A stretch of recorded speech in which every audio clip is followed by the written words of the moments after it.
His third hit of this World Series is his third home run of this World Series. And now Semien crushes a ball back to left field. Gurriel to the wall. Goodbye. It is a rout in Game 4. Alongside Alex and T-Bone, I'm BK. That's what it sounded like last night on Fox as the Rangers just blitzkrieged the Arizona Diamondbacks. They have still not lost on the road in the postseason, which is just an absurd statistic. And most of it last night came from two guys. It was the two guys that they spent crazy amounts of money on over the last couple of off seasons. It was Marcus Semien and Corey Seager. Seager, once again, just like he did in 2020 when the Dodgers were able to get their World Series during the fake COVID season, he's putting together another all-time great postseason performance, Alex. He's probably going to be the MVP of this World Series, and he's going to be more than deserving of that honor. But let's not overlook what Marcus Semien did last night. He had the home run that basically put this game away. And when you look at what the final score was, they needed those insurance runs that came from his home run. When you look at what those guys have provided for the Rangers this year, you look at the defense, you look at the offense, everything that they provide in terms of the leadership as well, and there have been plenty of stories written about them over the last few days. That's what the Cardinals need on the pitching side of things. And Alex, earlier today, Derek Gould had this in the St. Louis Post-Dispatch. Quote, internally, the Cardinals expect to do this winter for pitching pursuits what they chose not to do over the past two off seasons in the shortstop sweepstakes. Spending is not the only way to build a contender, but when it comes to pursuing premium positions such as shortstop and pitching, it is the most expedient way to do so, end quote. Alex, the Cardinals should be going out this offseason and doing what the Rangers did in the offseason 2 years ago by going out and getting not one, but two premier free agent pitchers. Yeah, I just went and looked at this just to overall how they've gone over these last 3 years with team payroll, and you were 22nd, 15th, and then this year you're top 5. You're third in Major League Baseball. Talking about the Rangers? Yeah, okay. Rangers in payroll. Yeah, like, obviously not the Cardinals. Wow. Obviously we really not gave the Wayno Cardinals. a ton of money. But, I mean, in that sense, you went from being 5th, the Texas Rangers we're speaking of, not the Cardinals, 5th in the AL West, 4th in the AL West, and then this year 2nd, and you're in a World Series. So, yeah, they realized what we've seen over these last couple of years that the Dodgers have done, that the Braves have done, that the Phillies have done, teams that the Houston Astros have done, teams that are in the World Series are making noise in it. Oh, they spend money. And the Texas Rangers over a couple of years, yeah, they had to wait for some of their guys to develop. But then once they realized that the offense is at least forming into the way we wanted to, you strike when the iron's hot. You get Marcus Semien. You get Corey Seager. You go out there and get Jacob deGrom. You go out there and sign some of these other free agent pitchers, and then you become the aggressive team. Now, I don't know if this is going to be anything like what the Houston Astros had, where you're dominant for 3 to 5 years and you find yourself there year after year. It's much more similar to what the Cubs did in 2016. Yeah. I think they're a better team than the Cubs were then, but that's the kind of roster. But you hope you could keep it alive longer than what the Cubs could keep it alive. But you know how you did that? By spending money on talented players. So I'm glad at least Derek Gould is reporting that the Cardinals say they've learned from their mistakes. But once again, ho-hum, I'm going to stand here, read this article, and say, sure, Cardinals, let's see what you look like in February. Yeah, and the Rangers are the team that the Cardinals, their Seager and Semien not making the same money as their Goldschmidt and Arenado. They've got that part down. The part that they've got to do is they've got to spend. Minus the October performance. Okay, it's 3 games. It's gonna. Goalies, short sample size. Goalies Sorry. win an NLCS this year. Mark it down. By the way, Semien had been terrible up until last night in the postseason. He played pretty well. He's been good defensively, don't get me wrong, but offensively he's been having some real struggles so far. Yeah, they just got to build the rotation like the Rangers did, because you don't have anybody internally that's going to be taking any jobs. You got to be willing to pay the premium on pitching, and that is where it's going to come down for the St. Louis Cardinals. You look, they could do we can avoid the shortstop market because we've got Wynn, we've got Paul DeJong, but we've got Wynn, and we think Wynn's the guy there long term. They don't have any of those guys in the minors and the pitching that'll be ready for next year. So they got to go out and spend the premium. And as we've seen, I know a lot of people early on in the playoffs said, whoa, look at spending. Look, Mets, whoa, not a playoff team. Padres, whoa, not a playoff team. Those teams Mets got old quickly. The Padres was just a bizarre world where they had a positive run differential and missed the playoffs somehow. That team was better. The worst ever record in one-score games plus extra inning games. It was incredible. Yeah. That doesn't happen that often. And if you spend on the right talent, which will be another thing that the Cardinals will have to do this offseason, is not just be willing to throw out the money, but evaluate, okay, who is going to project best on the contracts that we're willing to give out this offseason. That's the thing that will worry me with John Mozeliak, because he does not have a great free agent track record. Yeah, they got to get it right. They also haven't played in the top of the market sweepstakes very often. Last year, he finally did with Wilson Contreras. For all of the talk about what went wrong with that signing, it worked out. It basically went exactly according to plan this year. Bad defensively, great offensively. As we planned it, maybe not how they planned it. The Cardinals didn't foresee that. Everybody else in America seemed to, but Wait, they didn't think he was going to be bad defensively? Apparently. I don't know how. They thought he was Yachty. But here we are.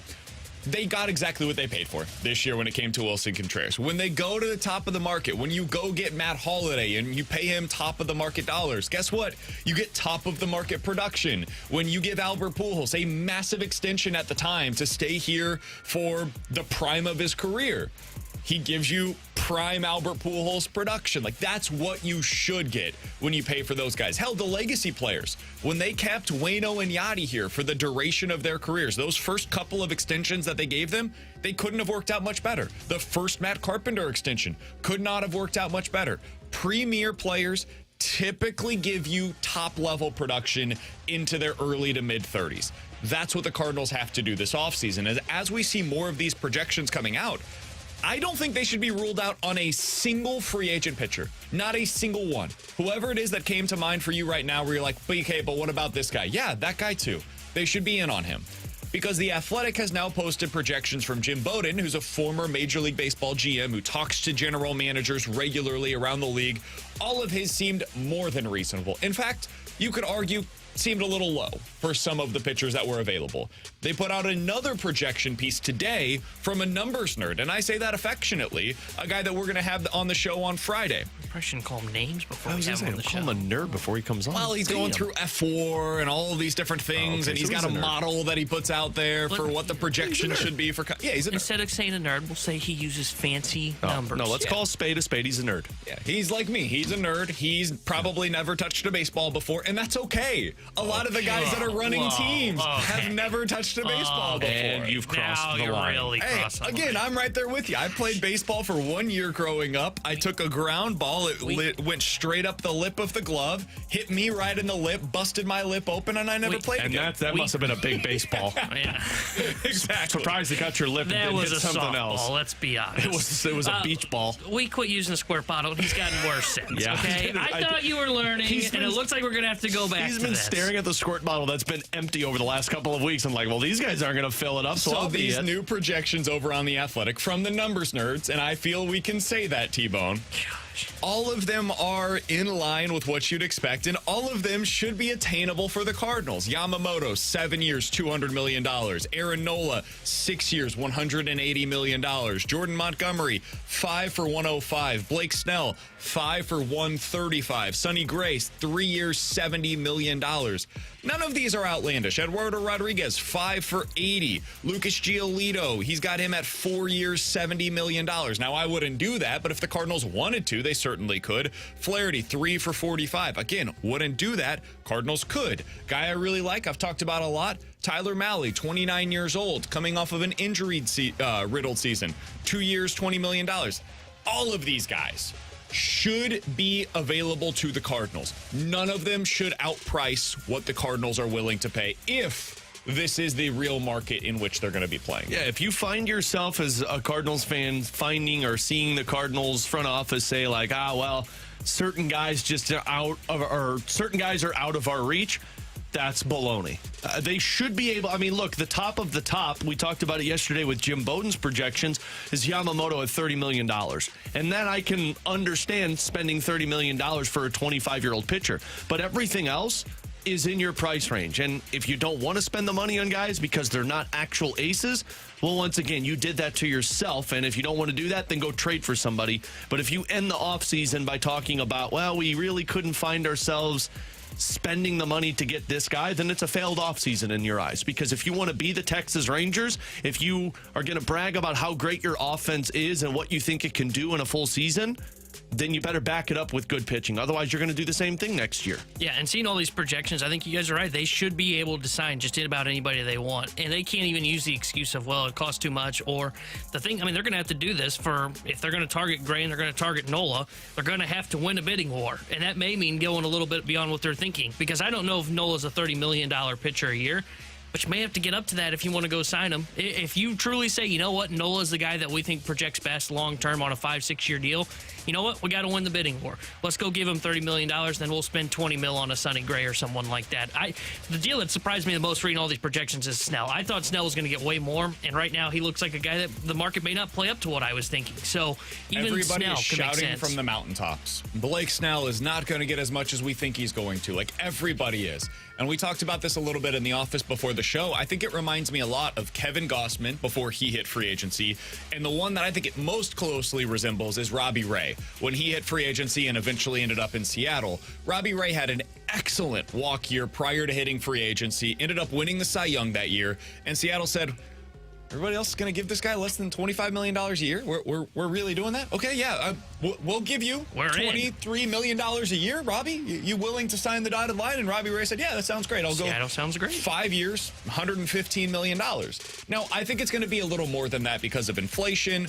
I think he's probably going to get, I think the 5 and 125 feels around the range that we should be expecting at this point for Blake Snell.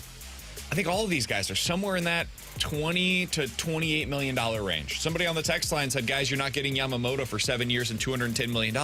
At this point, I have no idea what Yamamoto's going to get. No idea. He's really small. He's coming over from Japan where there's a lot of risk built in. Maybe it ends up being $230 million. Maybe it ends up being $160 million. Anything in that range, sure, I'd buy it. Because it seems like all of the projections are all over the place on him.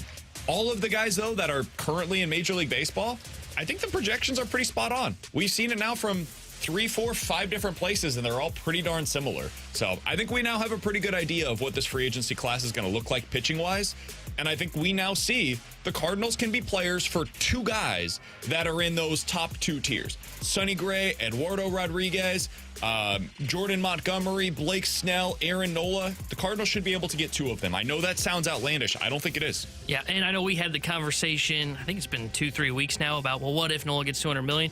Nobody gets $200 million in the pitching market unless you've proven to be a Garrett Cole or a Max Scherzer, not just for a year, but for 5 years consistently. So for anybody that thought, oh, $200 million for an Aaron Nola or a Blake Snell, no, that was never realistic. That was just us here in St. Louis going, we need pitching, we need pitching, we need pitching. Oh, well, those guys must really cost a lot. They must cost $200 million.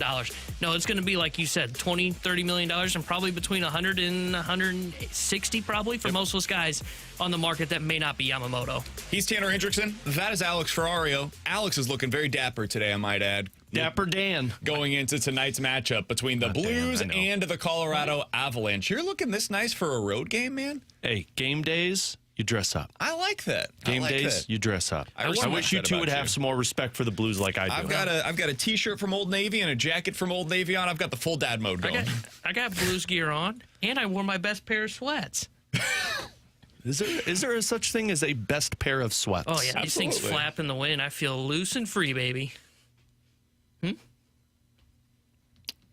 still talking about the pants, or you know it's 30 degrees outside and it's loose in the wind? I'm indoors a lot. It flaps on the wind. I feel comfortable, and that's what matters, okay?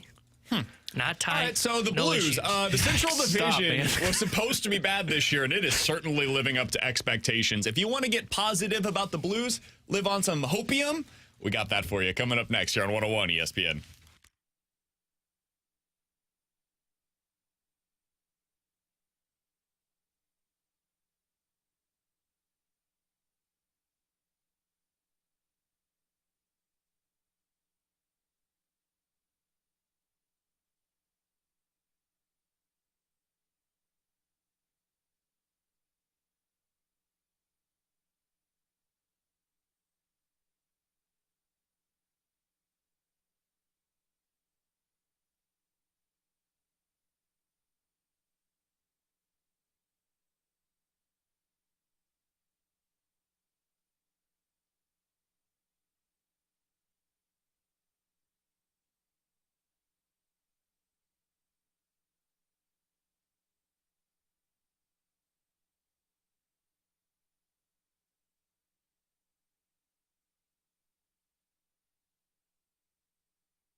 The magic number with a lot of coaches is 20. You talk to Ken Hitchcock, all the GMs, it's usually 20 games. But I think that people have to be realistic that you can see it after 8, 10, 12 games. You can. 5-on-5 goals for 9, that's 31st in the league. 5-on-5 goals against 12, that's 22nd in the league. From my experience covering teams, when you see numbers like that, they don't get dramatically better. They don't get in the top 10 by the end of the year. This is kind of who you are. I mean, I'm sure there's exceptions where teams have turned it around and got hot. Unless these numbers start to get better soon, I think by the 20-game mark, the 30-game mark, we're going to be way past where we know this team to be. That was Jeremy Rutherford on with us yesterday. If you missed our conversation with him, check it out on the podcast page. He was able to join us in studio. I think it's well worth your time. 101ESPN.com. The free 101 ESPN app is where you go to find it. It's all presented by Dobbs Tire and Auto Centers. Alex, I think we have a pretty good idea of what this team is right now, but I'm going to give them a little bit more time, and we'll get to how long here in just a moment. But as you look around the Central Division, this is part of why I'm willing to give them a little bit of time.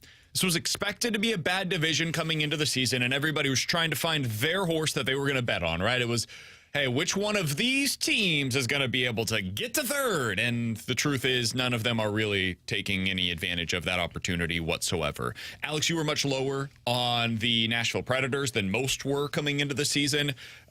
Your skepticism has proven to be prudent. So far this year, they look a lot like the team that we saw a year ago. But that's the case for everybody, man.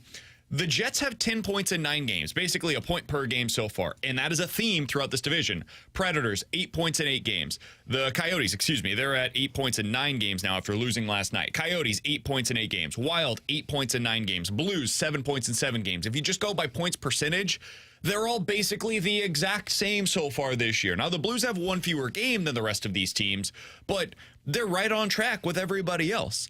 Alex, the Central Division absolutely could have run away from the Blues early on this year. That hasn't been the case. And if they're able to get their acts together, this has nothing to do with what we've seen from the Blues, everything to do with what this division is right now. If you want to have hope, if you want to hear optimism, it's really about the division, not about the Blues. Yeah, it really is. And this is what Doug Armstrong was talking about. And I mean, you can even spread it further if you'd like. You can look at just the conference in itself to where you're seeing the clear-cut teams that are better than the others, and this is what Doug originally was talking about. Colorado, Dallas, Vegas, LA, and frankly Vancouver, I think, came out of nowhere for how they've been playing, but those are the best of the best. That's the top tier of the Western Conference. Those are the teams that are going to hold 5 of the 8 spots in the playoffs, and now you're talking about that middle tier, and that middle tier, look, I understand the skepticism and the negative feelings right now with the Blues, but to be honest, you pick up a game tonight, you pick up 2 points tonight, you're talking about being 1 point out of a third-place spot. And yes, I understand it's 8 games into the season, but what you said is correct. Now, the issue with all of this is what JR said in that return. It's not so much of the other division is playing poorly that keeps you in it, which is true.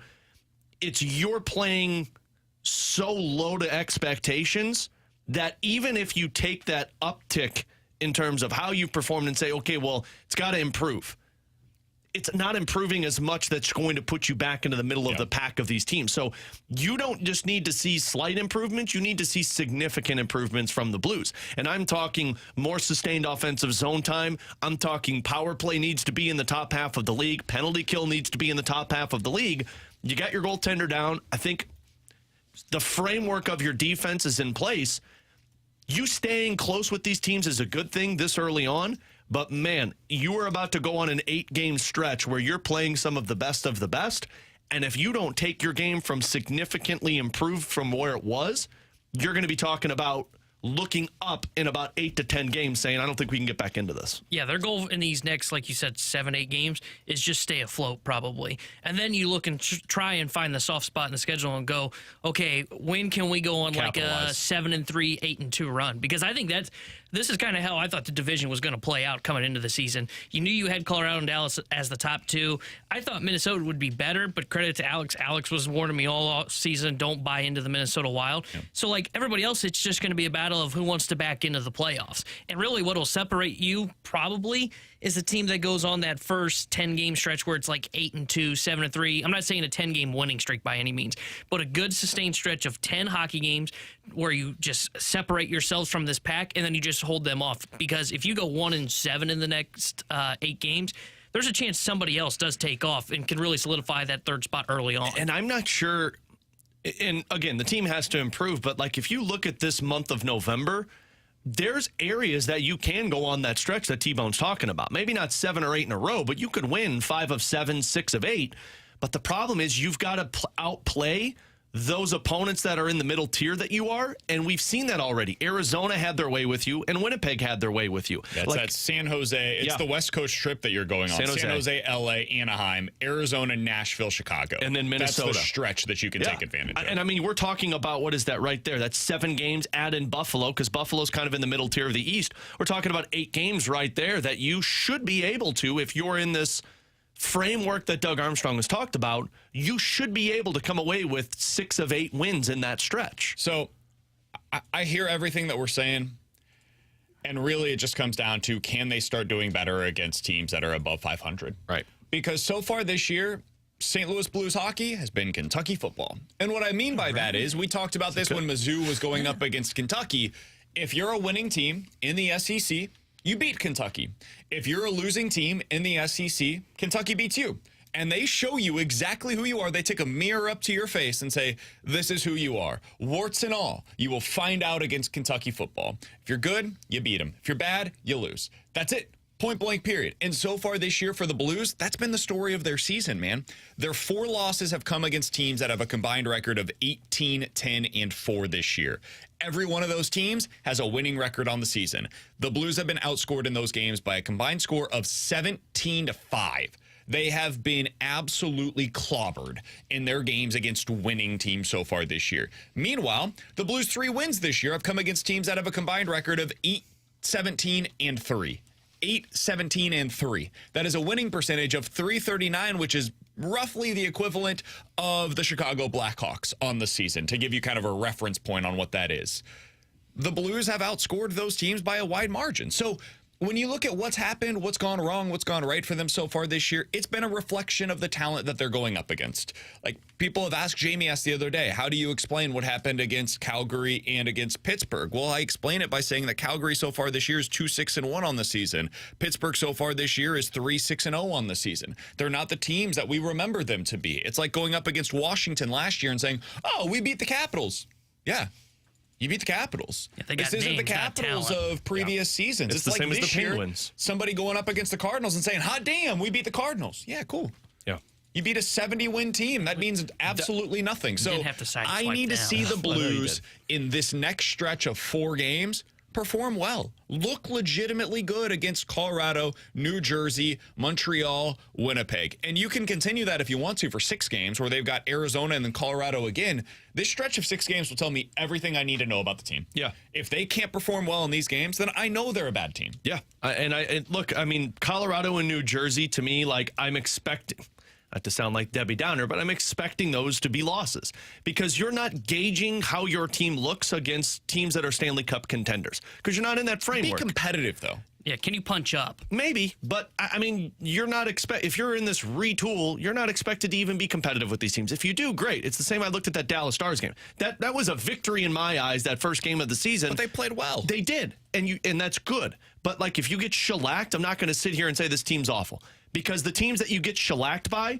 when you do that against Arizona, and when you do that against Winnipeg, and when you do that against Vancouver, those are the ones that concern me. When I look at this stretch of the 4 games that you put there, Montreal and Winnipeg, that's concerning. That's why the month of November, I think, is going to be a real telling sign of this team, because other than New Jersey, Colorado twice, and LA, everyone else you should be competitive with, and you should be able to win in Doug Armstrong's view of this team this season. See, that's the one place where I will disagree a little bit. And I do understand where you're coming from, and I think it's more than reasonable, by the way.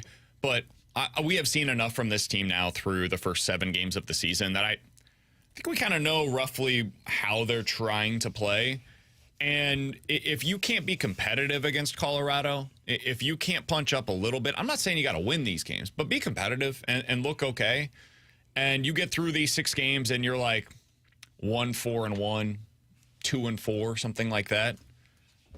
I don't have a whole lot of optimism at that point in time. If it's looking the way that it has, where you're getting outshot, you're getting outchanced, your power play still looks not great, your penalty kill's just okay, and it basically comes down to, did Jordan Bennington have an all-time great performance? If he did, you win. If he didn't, you lose. That's kind of the flow chart of the season so far for the Blues. I need to see more than that. I need to see other ways that this team can win. We've seen it once. Calgary, you play legitimately well both ways. Other than that, so far this year, it's been games that have been decided by whether or not your goalie put together an all-time great performance. So hopefully we can start to see them perform a little bit better on both sides of the puck. The Blues versus the Avalanche. Pre-game coverage for that one coming up tonight at 7:30. I'm going to go ahead and guess that Alex is going to have a long extended pre-game show tonight. Looking forward to that one. So he's got pre-game TNT. starting at 7:30, ending probably somewhere closer to 9 o'clock. For Alex and T-Bone, I'm BK. Coming up next, let's dive into some NFL quick hitters by going through some of the best teams in the NFL and talking about their awards. Who's the one that has the biggest Achilles heel so far this year? NFL Quick Hitters is next.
Tanner Hendrickson here with a Sports Center update driven by Johnny Londoff Chevrolet and Johnny Londoff Autoplex. Blues back in action tonight as they visit the Colorado Avalanche. We'll have pregame coverage starting at 7:30 with Alex Ferrario and Joey Vitale, and then Joey will join Chris Kerber for puck drop at 8:30. This Sports Center update was driven by Johnny Londoff. Find your road shop 24/7 at londoff.com, londoffAutoplex.com. Are you kidding me?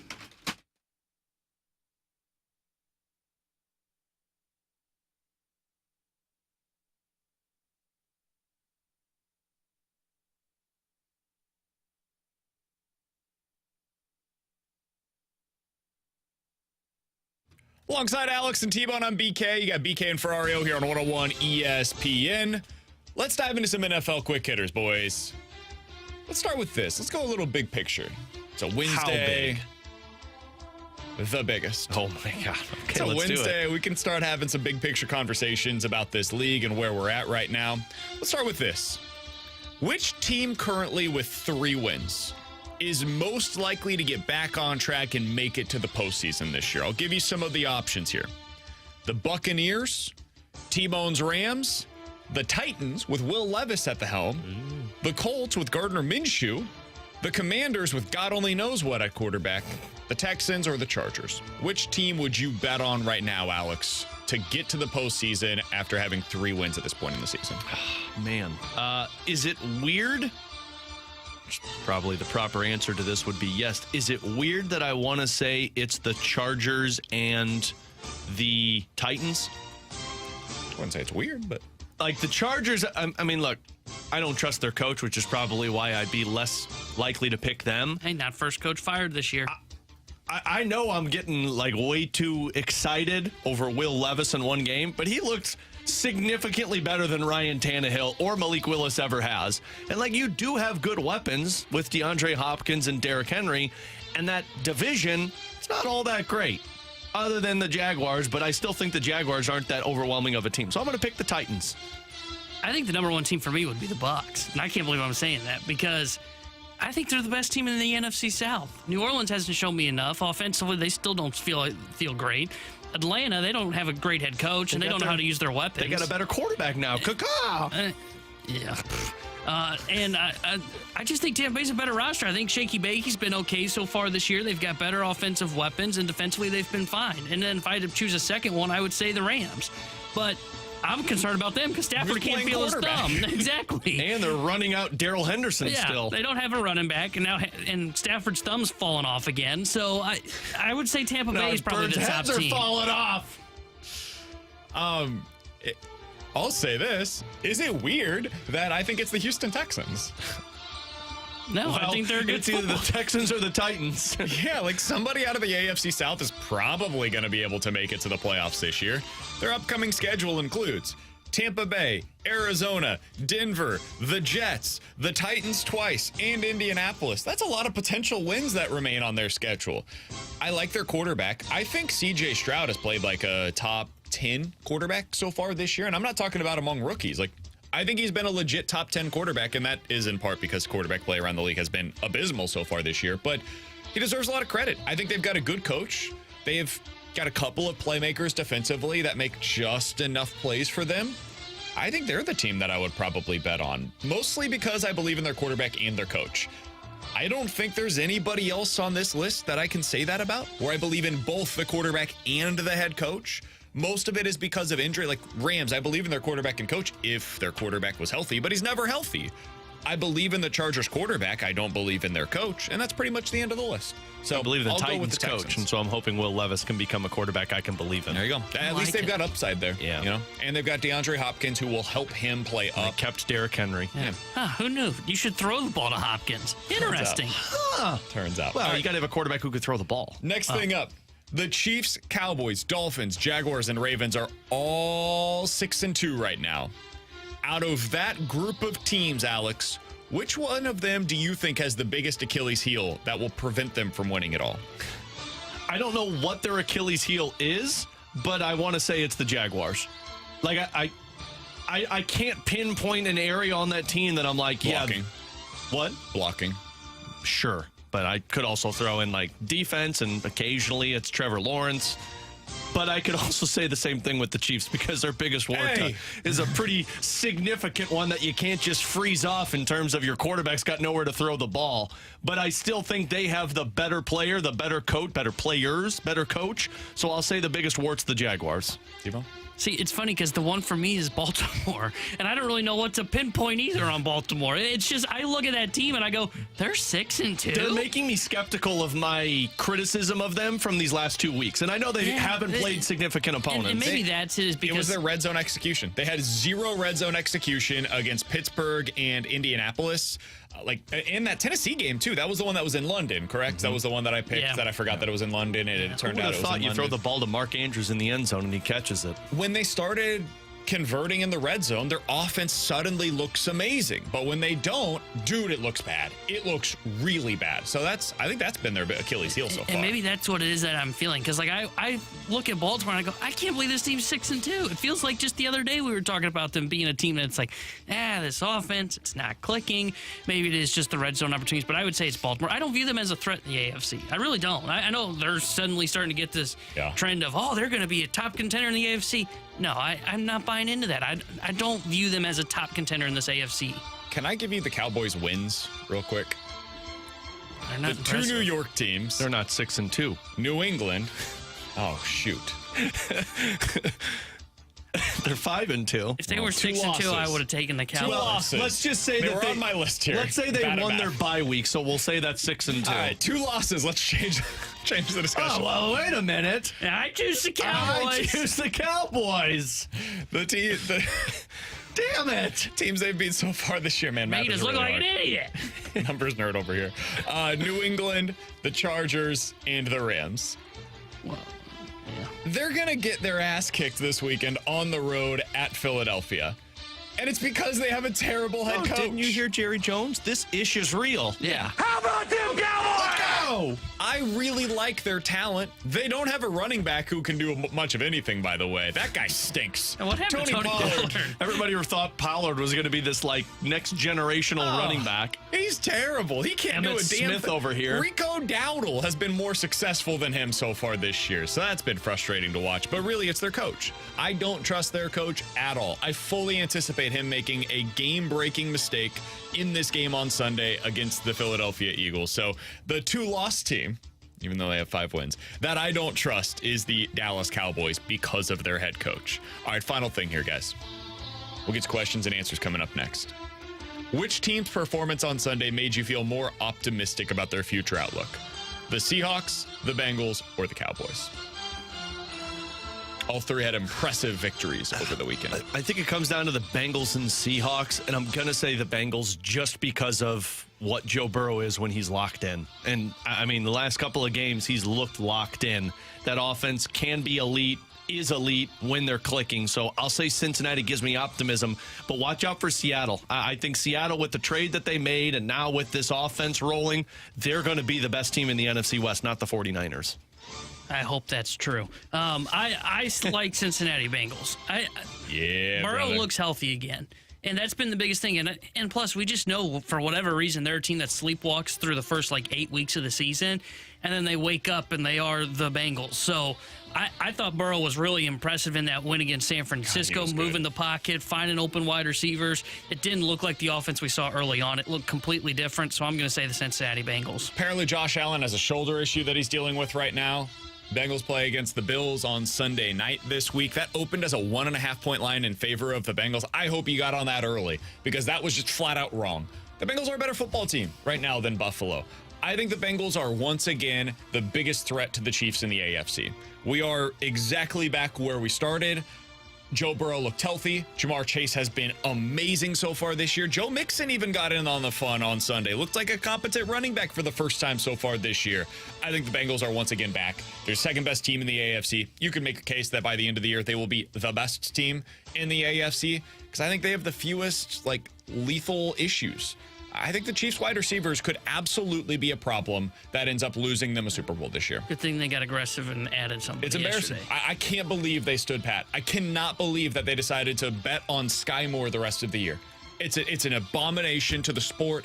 And it's embarrassing for the NFL that Patrick Mahomes is having to go through this. As, Taylor Swift's going to be up there watching these games thinking to herself, but that's when Travis Kelce's don't at we his have best. a little bit more talent to put That's out when there Kelce outside of my shows up. boyfriend? Come on, somebody else step up. Man, did you hear what I heard there? Haters going to hate. That was the world's smallest violin that Well just played, happened sir. from BK. No, hold on. You ran all over his joke, and it was a I good know. one. No, it wasn't that good. It was really good. You just don't know who I was singing He's just about. going to shake it off. Singing Taylor. Coming up next, 314-399-9646 is the Air Comfort Service text line. Questions and answers here on 101 ESPN.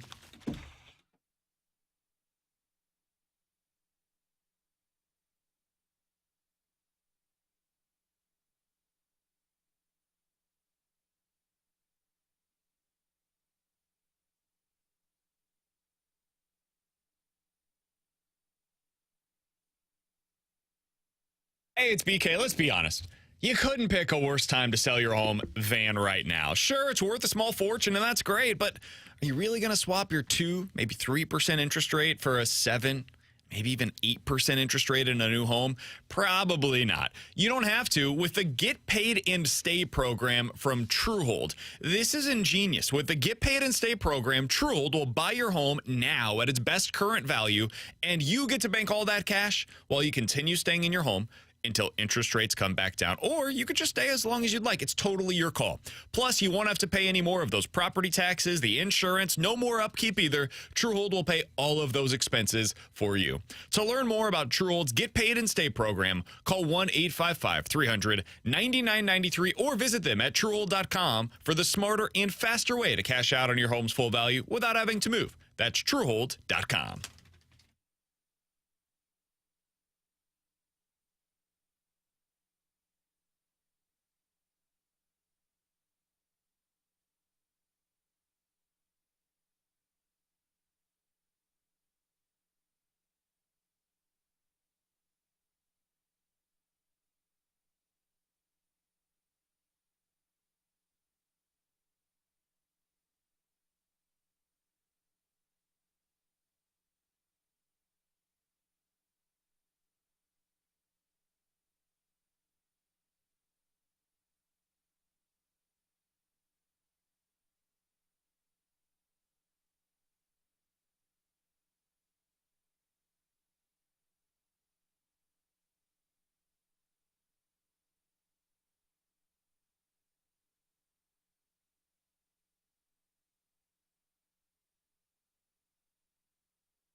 314-399-9646 is the Ear Comfort Service text line for questions and answers. Let's start out with this from the 314. Boys, is it too early for Christmas music? No, absolutely it is. I've already seen the damn videos of Mariah Carey getting defrosted. Can we just stop? Can we give some damn respect to Thanksgiving? There's no good music for that. Thanksgiving gets so much crap.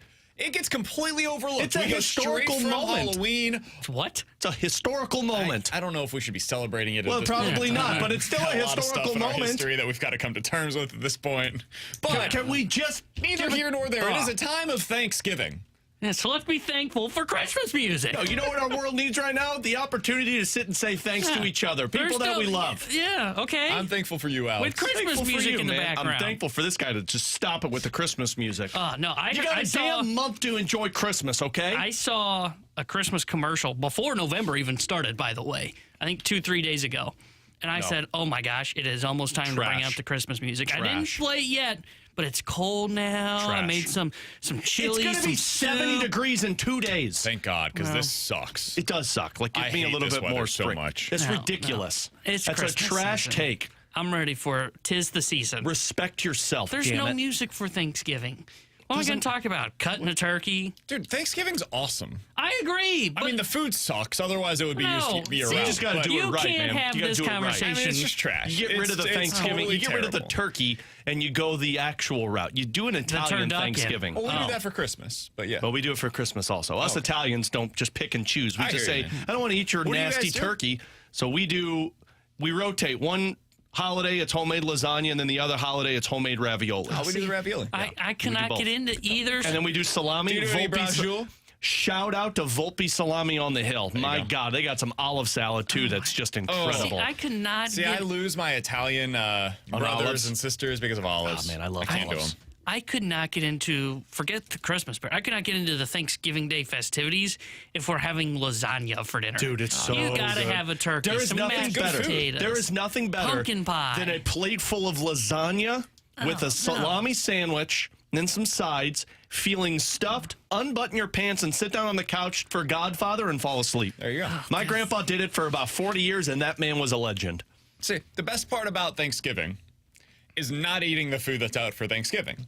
Because think about how many wonderful, excellent Italian restaurants there are across this great country of ours. that Think you about should it. enjoy on the other 363 out of the year. days. You can do every single night. You could go to one of those restaurants and say to yourself, I had an excellent meal. Yeah, but we Do don't you know have how- the BK money. Fair. Yeah. Do you know how Or unlimited I just cook vacation. one day, buddy. I just cook Italian meals Do you at know home. how many of these great Thanksgiving style meals we have across this great country of ours? Like none. None. You know why? Because they go out of business That's not true. immediately Okay. upon Bob making Evans has an incredible turkey meal that you can get at like 5 True. o'clock. It's the early bird I special. can't wait. Yeah. BK has pissed me off a lot on this show. It's true. This has probably been the one that's made me the most No. upset because This- this is just No, ridiculous. this he's got a good take on. No. You need to Text enjoy line the offend damn me. holiday. I'm sorry. We overrate the quality of the meal. You know on what we're gonna do Thanksgiving this year? Because we associate it with family and good times. The family and good times is not what makes the meal great. The meal itself should stand apart. Oh, that's not true, man. If you don't want this meal on any other day, then don't eat it on Thanksgiving. It's ridiculous that we force It's ourselves what makes to do it this so every year. good because it happens only once a Terrible year. human being. You're sitting here acting like the food is the reason you get together, not the actual good times No, with I'm family. saying that you think that the food is good because you associate it with the happiness that you feel as you are in a room with the or the family. I you would suck enjoy- at cooking. Yeah, yeah. I don't even cook the meal. Well, welcome to the problem. Maybe you should start cooking. Maybe. I think the Thanksgiving meal would be even good, still good without family. You know, if I did it all by myself, if I cooked my own turkey and This is a stayed really home this depressing. Thanksgiving, Like, is this like you Still be admitting good. that you have Thanksgiving by yourself? no, but This is even if really I did, it depressing. would still be great. You're invited to my house, buddy. Coming up in I don't want 15 lasagna. minutes, Eric Francis is a Sportsnet columnist for the NHL. And he wrote the other day about how things are going poorly up in Calgary. Alex said, we got to get this guy on because I really want Lindholm on the Blues. So we'll talk to Eric Francis about Hannafin. that coming up in about 15 minutes or so. But coming up next, would you rather have this guy or that guy on their current projected contracts? We'll talk about that in relation to the Cardinals next here on 101 ESPN.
I think Snell is actually a good name for them because I think he'll be attainable. He won't cost necessarily the very top of the market. I would assume that Aaron Nola is the top of the market.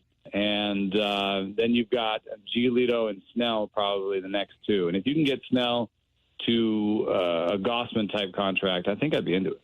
That was Eno Saris during the season talking with us about why he would like to see Blake Snell on the St. Louis Cardinals this offseason. Alongside Alex and T-Bone, I'm BK. Coming up in about 10 minutes or so, we'll be joined by Eric Francis. He writes about the NHL for Sportsnet. He recently wrote about all of the issues that are taking place in Calgary and why he could see the team ending up making some potential desperation trades. Woo-hoo! So we'll get into that with him coming up in about 10 minutes or so and how it affects the St. Louis Blues.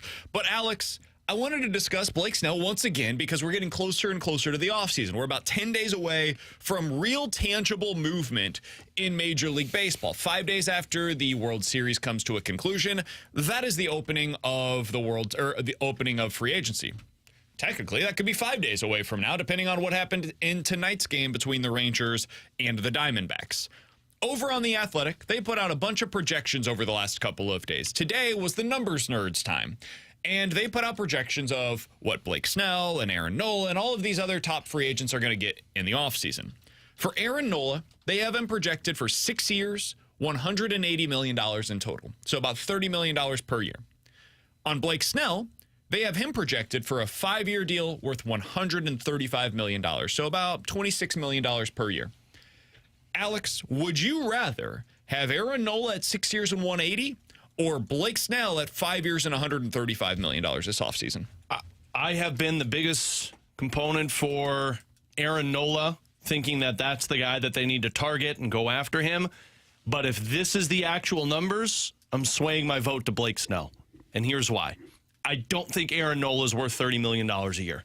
And I am although I think longevity-wise, he fares better than Blake Snell will if you give him a 5-year contract.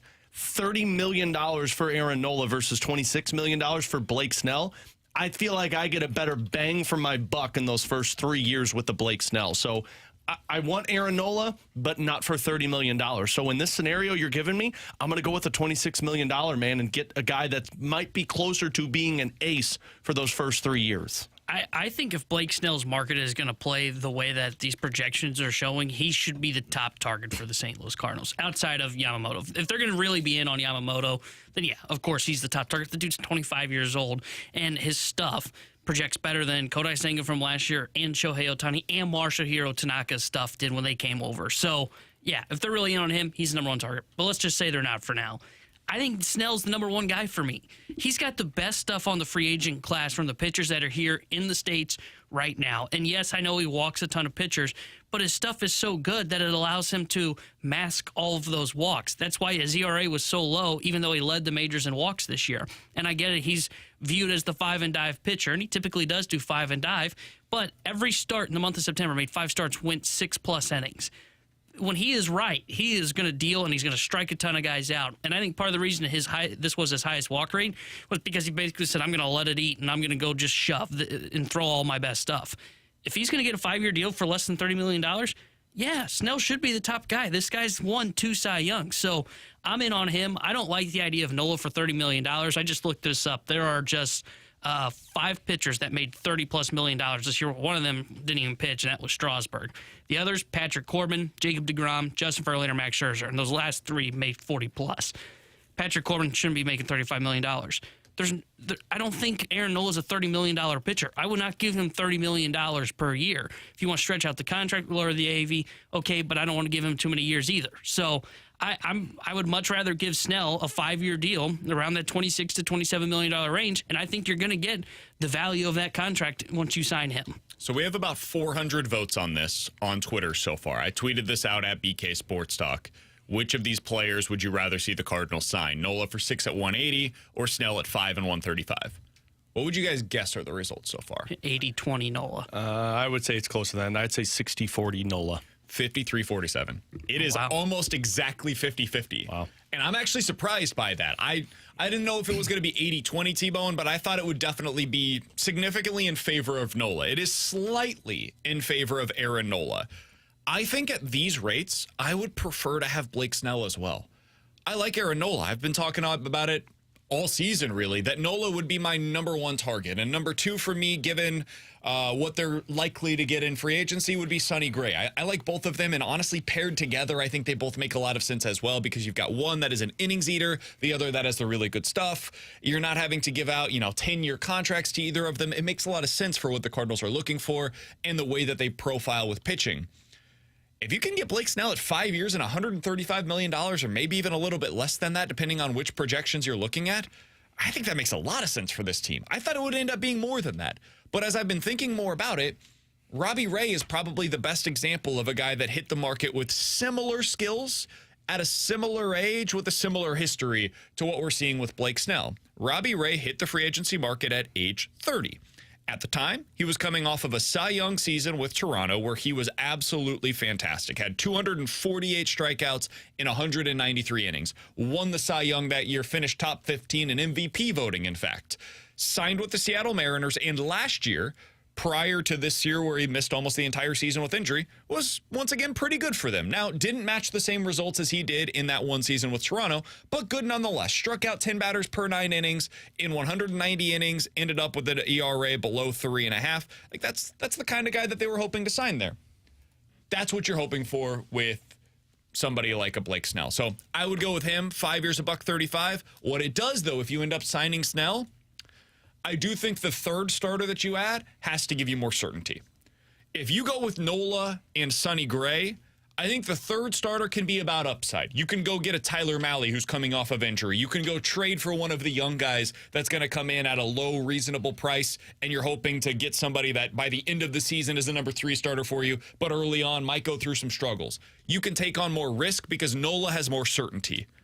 With Snell, you're taking on more risk, so that third starter, in my opinion, needs to bring a little more certainty. And I think that has to be via trade, because I'm not sure via free agency. There's a lot of guys out there that you can afford after making those moves of Snell and Gray that gives you that certainty. Unless maybe in this case, the second guy that you bring in is the guy that ends up via trade with certainty. I guess you could go that route as well. Instead of signing a Sonny Gray, maybe you trade for, I don't even know who the specific guy would be, but like a Logan Gilbert. Yeah. And he brings more certainty to your lineup. And then in that sense, you're signing a low-level guy that you're hoping like a James Paxton. Yeah, something that you're throwing in there as the Paxton. 5. No, probably not. Sorry, I forgot he's hurt all the time. Yeah. He is a left-hander. Yeah, we do love him. I heard he's a great guy, too. I think whoever you sign with your number one option, that changes what the rest of the offseason ends up looking like, because it changes the risk threshold that I'm willing to take. If I'm getting a little more risky with my number one pitching option, I need to have more certainty with my 2 and my 3. If I'm getting a whole lot of certainty, though, with that number 1, well, now I can get a little riskier with my 2 or the 3.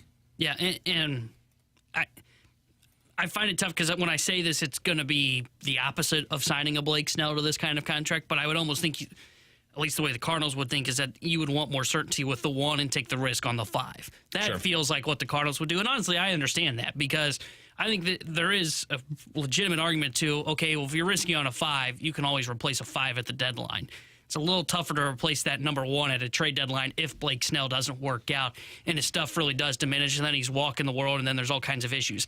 I actually think that if his stuff started to diminish, he would pull back a little bit and the walk rate would come down slightly. I'm not saying he's going to limit it to barely walking anybody, but I'm not as concerned about that as much. So the big thing here, I just don't know that Blake Snell's going to sign in St. Louis. There's no shot against this city. I have chosen to live here because my wife is from here, and I have fallen in love with the city.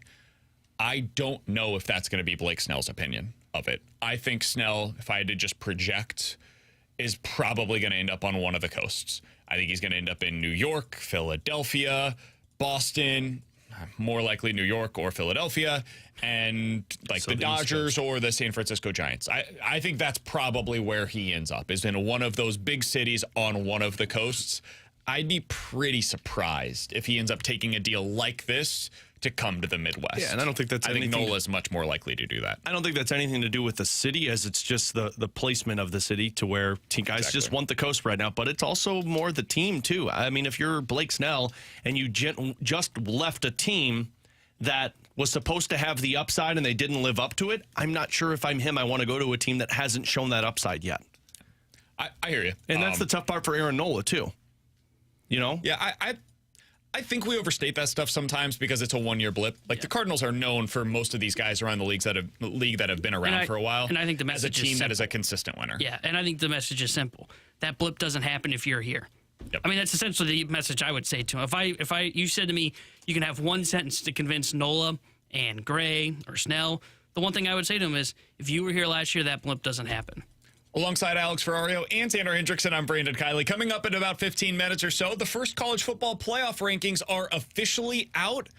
I think they mostly got it right, which is strange because normally we get on and we yell about these. We'll get into that, though, coming up in about 15 minutes or so. Coming up next, Eric Francis wrote on Sportsnet the other day that it might be getting close to time for Calgary to make some risky trades. What's that mean for the Blues? Could they get involved? We'll talk to Eric Francis about it next year on 101 ESPN.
Alongside Alex and T-Bone, I'm BK. You got BK and Ferrario here on 101 ESPN. We're happy to go out to the 101 ESPN hotline to be joined by Eric Francis. He's a senior columnist for Sportsnet, also does some analyst work over there as well. And the other day, he put out a piece that certainly caught our attention here in St. Louis. Flames pause all contract talks as the slide threatens this season. We continue to read there, and it basically says, hey, this could go poorly, and it might end up resulting in some necessary trades for the Flames. Eric joins us now via the 101 ESPN hotline to discuss his column. Eric, we appreciate the time, man. Let's start out with that. The Calgary Flames are in an interesting position once again with pending UFAs. What do you expect the team to do in its handling of these two in particular with Noah Hanifin and Elias Lindholm? Yeah, I mean, I think it's very much a wait-and-see approach. It was just last week that Noah Hanifin had word had come out that they were making progress on a contract extension for the defenseman, and then since then the Flames have lost 5 in a row. They're second last in the National Hockey League right now. I can cite all sorts of terrible numbers in terms of how bad they've been, but at the end of the day, I think we've all seen it around the league over the years where if you get off to a horrific start, your season could be over before it even begins. So, I think the Calgary Flames are going to take the next 10 games or so to see if this team is capable of rebounding like they thought it could after last year. And if not, then players like Elias Lindholm and Noah Hanifin and Chris Tanev is another one, and Nikita Zadorov. These are pending UFAs that will almost certainly be dealt if the Calgary Flames don't turn their losing ways around. Eric, we talked about this last week with Julian McKenzie from The Athletic, and it is eerie how similar this season is for the Calgary Flames to what last year was for the St. Louis Blues. You got the pending UFAs, you got the lack of direction, it feels like, for certain players. Does it feel the same for you? I know you didn't watch the St. Louis Blues every single day, but you saw how that season went. Yeah. I mean, it's one of those things where, like last year with the Blues, it was similar to last year with the Flames. Like you kept thinking that they might be able to kickstart themselves and get back into a playoff race. And I know in Calgary, it's certainly all season long. They were behind the 8 ball early and just chased the whole year, and it's exhausting. And then when it came right down to it, they kept losing the crucial games down the stretch. So I don't know. I can't compare it 100% because, like you say, I love it when we go to St. Louis. I do watch Blues games from time to time. But in terms of the whole general way it went, yeah, it ended poorly.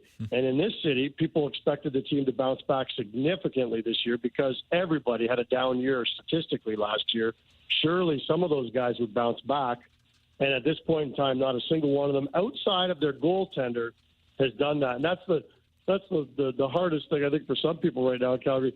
Jacob Markstrom, who was probably the biggest reason the team missed the playoffs last year, has been their best player so far this year, and yet they can't score any goals for him. So they've only got 2 wins. It's absurd how similar these teams are in every possible way. Same thing's happening here with Jordan Binnington, where it's like last year he couldn't buy himself a win. This year he's looking like one of the best goalies in the NHL once again. Eric Francis is our guest here on 101 ESPN. So, Eric, if this continues heading in a negative trajectory for the Calgary Flames, they continue their losing ways, and this doesn't get turned around, if they decide to go the trade route and they move off of Lindholm and Hanifin, what do you think their plan is in the long term? Is this a team that could go into a full-blown rebuild, or are they going to try to recoup some assets that'll help them for the foreseeable future as well as the long term?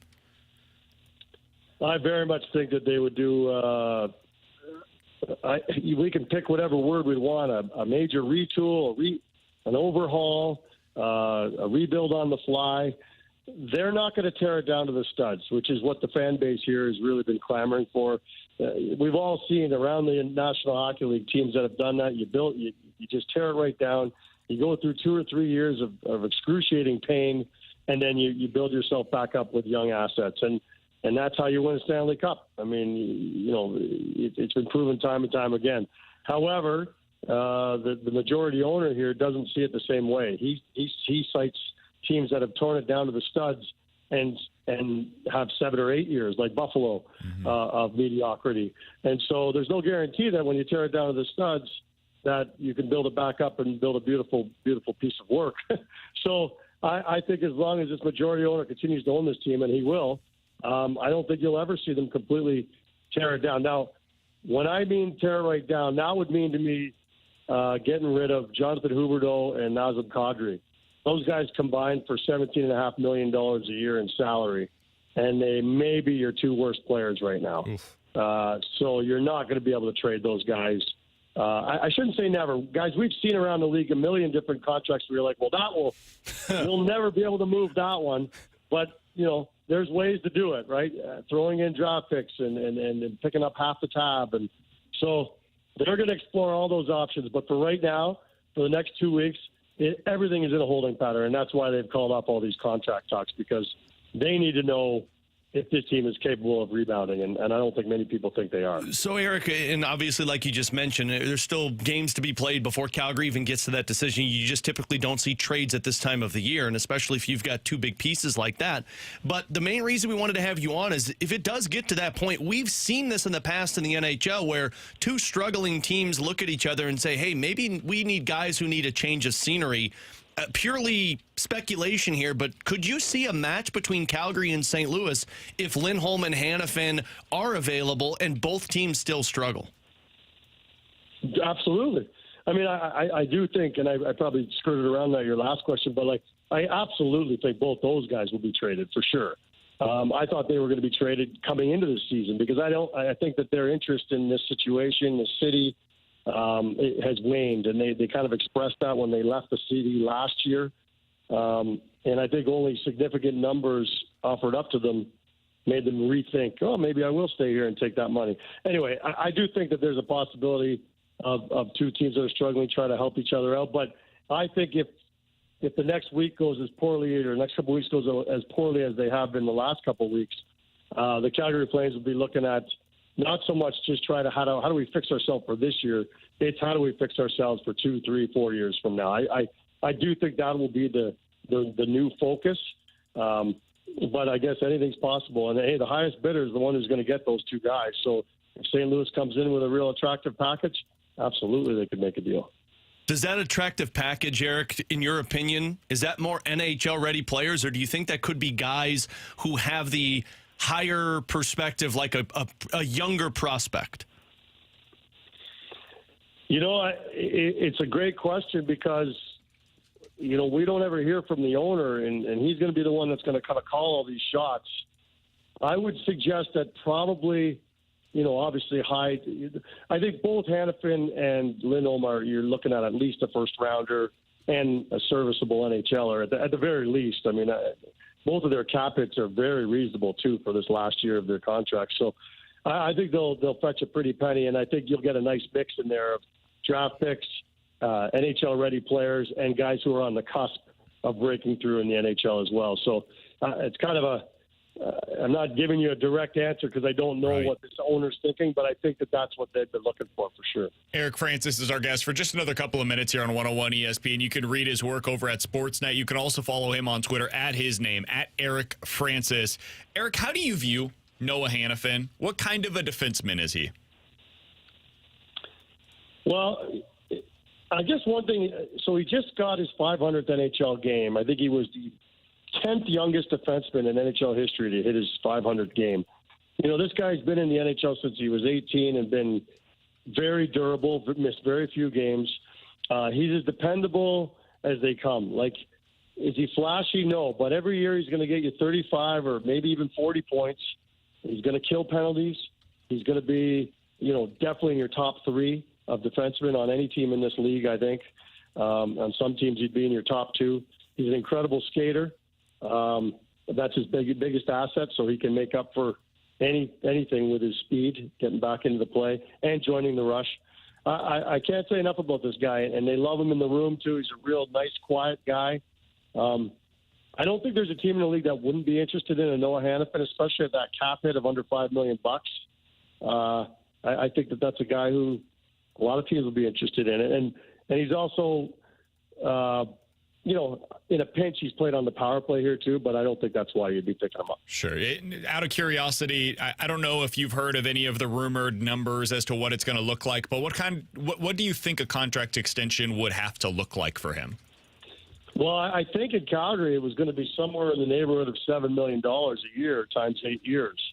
I don't know if he gets that on the open market. I mean, I know the cap's going up this summer, I know, and who knows? All it takes is one person to pay that price. But that was quite a premium I think they were paying. They were thinking about paying him. And I don't know the exact numbers, but it was in the $7 million range, $7 million plus. So, whoever acquires him this year is going to want to know what it might take to sign him long term. And I think that's a pretty solid number for him to look at in terms of what he's looking for. Final one from me, Eric, and we appreciate the time. Elias Lindholm, is he viewed, and I know he had that sensational couple of years with the Calgary Flames, is he still viewed as a top centerman in the league? Lindholm is absolutely, yeah. I would say he's, I heard some discussions yesterday. We were having some talks. Is he a top 30 center in the league? You bet he is. Is he a top 20? He might be. Now, he's not going to get, that 1 year when he was with Tkachuk and Gaudreau, I mean, two of the top players in the league, he had 82 points. So I think he's maxing out there. I don't think you're ever going to see him do that again or get his 40 goals. But I think that there's a guy who, I think you're going to see a guy who's consistently can get you 65 points and is always going to be one of the top two-way centers in the National Hockey League. Like, He's been in that discussion for several years about the Selke Trophy. I mean, that's Bergeron's every year to lose. But he's kind of a poor man's Patrice Bergeron in a lot of people's eyes. And so, as Craig Conroy said here when he was talking about trying to re-sign him, this is a guy who even, as that contract ages and he's getting into his 36, 37 years of age, he could still be extremely useful on the defensive side of the game, even if he's not producing offensively. So I still think he's, any team that's trying to win a cup this year would die to have a guy like that. He's making under $5 million this year. He kills penalties. He's your first guy over the boards for killing penalties. He's on your first power play, and he's your top center. Like, they don't grow him like that very much anymore. He's Eric Francis. Find his work over at Sportsnet. We sincerely appreciate him stopping by here today on BK and Ferrario. Eric, appreciate the time as always, man. Hopefully as this season progresses, you get to see better hockey. But if you don't, hopefully we'll be talking with you again soon about potential trade options here in St. Louis. We've all been through some bad hockey, boys, but better days are always ahead. Thanks, guys. Thanks, Eric. It's Eric Francis. Great work from him. Appreciate the time as always. Man, as he was talking about not Elias Lindholm, excuse me. As he was talking about Noah Hannafin, who was the name that popped into mind for you? Jay Was there Bouwmeester? one? Yes. Yeah. And you know what's so weird? Who was the guy that popped into mind when he was just talking about Lindholm? Ryan O'Reilly? Yep. I mean, it is the reincarnation of two guys that really changed the outlook of Doug Armstrong's tenure with the St. Louis Blues, available on the same team. So now the difference is Bouwmeester was a pending UFA. You traded for him and you got him and then you re-signed him. But O'Reilly had term, which is why that trade was so significant. I mean, if you're a Doug Armstrong, and look, I understand this is just the fan side coming out, but if you've ever looked at your team and said, man, we need to find a way to kickstart this retool faster, it's these two guys. And I know it's probably going to be $8 million a year for Lindholm and $7 million a year for Noah Hannafin, but you're locking up a guy who is considered, as you just heard Eric mention, a top 3 defenseman on any team in the NHL and a top 20 centerman in the NHL. Somebody on the text line from the 314. And by the way, you guys can get involved. It's 314-399-9646 is the Air Comfort Service text line. Guys, the Blues are not moving first-round picks or top prospects for rentals. This is definitely not happening. I actually kind of agree with that. I don't think that the Blues would trade a first-round pick, given where it's possible that pick ends up this upcoming season once again. I don't think they would want to trade a first-round pick for a rental. Therefore, you would have to re-sign these guys. Like, that would have to be the assumption, is you're getting these guys on a long-term deal almost immediately upon trading for them. That being said, I also think the Blues are an interesting team in this regard because they could trade players that are under contracts long-term, which would have real value in Calgary because they're having trouble, as we've seen, getting their guys to re-sign long-term up there. And they can get young players that are signed long-term. Like, if you're making a deal like this, Alex, I think you're including one of Jordan Kyrou or Robert Thomas. Absolutely. I think that is the starting point for even having the conversation with Calgary. And I've already seen it on the text line from the 573. Guys, I would trade Kyrou for Hanifin straight up right now. I would be much more likely in these negotiations to trade Robert Thomas than I would be Jordan Kyrou. I think Jordan Kyrou has shown you this year. I know that the scoring is down. I get that.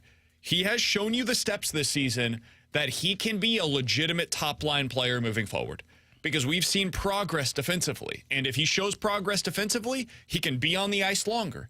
If he's going to be on the ice longer, he's going to have the opportunity to score more goals. I think Kyrou could be a 40-goal scorer with a legitimate number one centerman next to him who plays 20 minutes a night. That is his potential. I haven't seen those same strides this year from Robert Thomas, man. In fact, I would say it's gone the opposite direction. Over the last 2 seasons, I think he's regressed a bit compared to where he was 2 years ago. So for me, and I don't know what this would look like in terms of the trade. We are so early in the season. There is so much more time before we really get to having these legitimate conversations. I would be much more likely to include a Robert Thomas in these discussions than Jordan Kyrou. For the people that look at this and say, well, you can't trade a first-round pick for these guys, you don't just trade a first-round pick for these guys because you're not a team that's ready to compete. The teams that trade first-round picks for these guys are the Dallas Stars, the Colorado Avalanche, teams that are going for a Stanley Cup. But what sets you above those teams that are willing to offer up first-round picks that are 27th, 28th, 29th is if you are willing to trade one of those first-round picks on top of a player that doesn't make sense for your roster. And I understand, like, well, what if the pick is top 5? Look, they put conditions in these draft picks that if it's a top 10 pick, that it goes to the next year. But what's more valuable to you in the short term? A first-round pick that could be potentially 5th, 6th, 7th, 8th overall?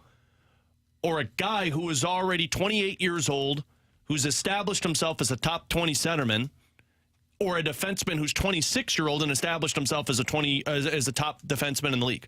Those guys make you better this year and next year, whereas if you draft somebody 6th overall, he's not helping your team for 3 to 4 years.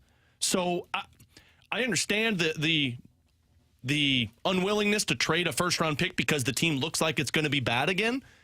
I want players who turn my team around now rather than players that I don't know what they're going to look like in 3 to 5 years. Somebody on the text line, by the way, said if the Blues wanted to have a undervalued center that is a two-way player, they would have just re-signed Ryan O'Reilly. Ryan O'Reilly is 32 years old this season. Elias Lindholm right now is 28 years old. Yep. So his contract extension would kick in when he's 29. Ryan O'Reilly's contract kicked in when he was 32. That's the difference. The difference is you would be locking up Elias Lindholm, hopefully, for his prime. You'd be getting the entirety of his prime during that 8-year contract that you would likely be signing him for. Meanwhile, with Ryan O'Reilly, if you had re-signed him this past offseason, you're re-signing him for the downside of his career. And by the way, the other thing with O'Reilly is we had started to see the decline already. Like, it had started to show itself, and I don't know what he's going to be when he's 33, 34, 35. Everything we've heard on Lindholm, and I'm not going to pretend to be some kind of an expert on him, is that his game is much more likely to age gracefully. Ryan O'Reilly didn't have a whole lot of speed to lose. He was a guy that played with just enough speed to be able to be that defensive-minded center that we've all known and loved. If he loses a little bit, you start to see it, and you can feel it. And I thought we had started to see it and feel it last year. That's not getting better. That doesn't get better with age. So if they could get a guy like Elias Lindholm, he would be at or near the top of my wish list. All of this, though, presumes that they would be willing to part with some of their top franchise caliber players. Yep. And that is something that we just don't have the answer to, and I don't know that we will have the answer to. I would guess they won't. I would guess that they would hear these conversations out there at Enterprise Center, and Doug Armstrong would say, you guys are idiots. Yeah. I'm not trading a 24-year-old Robert Thomas or a 25-year-old Jordan Kyrou. I'm building around them. And I get that. But this is a very unique opportunity to be able to fill in the gap that you have currently on that top pairing defensively with Noah Hanifin, and to bring in a guy that I know is a number one caliber center. I don't know that about Robert Thomas right now. I'm not sure if we're considered idiots to other, well, we are, but the Noah Hanifin side of it, like, this guy's 26 years old. You're locking him up for a 7-year, 8-year deal, as Eric Francis said. That means he's 34 years old at the end of that contract. That's an age that some defensemen still get 2 or 3 year contracts. So Lindholm, yeah, you don't. Not a lot of teams trade away a 24-year-old for a 28-year-old. That's a pending UFA that's going to get paid and might not live up to the contract you give them. But not a lot of teams have an opportunity to get a 26-year-old defenseman who is still going into the prime of his career, and you can lock him up for a majority of that prime of his career. And that's why it's so intriguing to me. By the way, for those curious, could the Blues even make this work cap-wise? They could. They could. If you look at what Hanifin and Lindholm are making right now, it's not all that much more than what Robert Thomas is making. If you add in some salary filler, and you could probably do that by sending one of your defensemen in return, my guess would be the Blues would try to make that happen with Scandella. I don't know if Calgary's on his no trade list or not, but if you could make that work, that's the one that immediately would make the money work for both sides. If you couldn't, then you could probably send like a Robert Bortuzzo, something like that, going in the other direction. You can make it work money-wise is my point. And then long-term, how do they make it work? Well, Kapanen's coming off the books. Verana's coming off of the books. You probably end up in this scenario trading a guy like Pavel Buchnevich, and long-term, you just figure things out money-wise. It wouldn't be easy, but that would be the way that you'd go about it. You would now have a legitimate first pairing defensively with Parayko and Hanifin, and you would have the makings of a top line with a legitimate number one center, a number one right winger, and Jordan Kyrou, and you try to build things out from there. It doesn't immediately make you a contender necessarily, but it has the makings of what could be a contender if you build around it the right way. With Alex Ferrario and Tanner Hendrickson, I'm Brandon Kiley. Coming up in about 15 minutes or so, Alex has a great story for us today in the junk drawer. We'll get into that coming up in just a bit. But next, the College Football Playoff Committee, I think, actually got it right yesterday. We'll discuss it next year on 101 ESPN.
Hey, it's BK, and I've got some exciting news for all the men out there. Victory Men's Health has launched a new telehealth site. It is called Victory RX. You can go there at victoryrx.com. Men, you'll be able to get prescribed that ED medication that you've been looking for. They've made the process simple. You go to the site, it's victoryrx.com. You'll do your entire consult all via text. And this is not some no-name brand. No, Victory Men's Health has treated thousands of men in their standalone locations, and now they're giving men from all over easier access to that number one selling ED medication. This is going to come in the form of a chewable tablet. It has active ingredients with both Viagra and Cialis, and because it's chewable, it's got faster uptake, it goes directly into your bloodstream, and it's not going to be affected by either the food or the drink that you had earlier in the day. This is going to be the right dosage for you. It's going to work the first time around, so go to victoryrx.com. You'll get prescribed the ED medication that you've been looking for. victoryrx.com. Play hard.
Taylor Hendrickson here with a Sports Center update driven by Johnny Londoff Chevrolet and Johnny Londoff Autoplex. Blues back in action tonight as they visit the Colorado Avalanche. 7:30 pregame coverage here on your home of the Blues 101 ESPN with Alex Ferrario and Joey Vitale. Then Joey will join Chris Kerber for Puck Drop at 8:30. This Sports Center update was driven by Johnny Londoff. Find your road shop 24/7 at londoff.com, londoffAutoplex.com. Are you kidding me?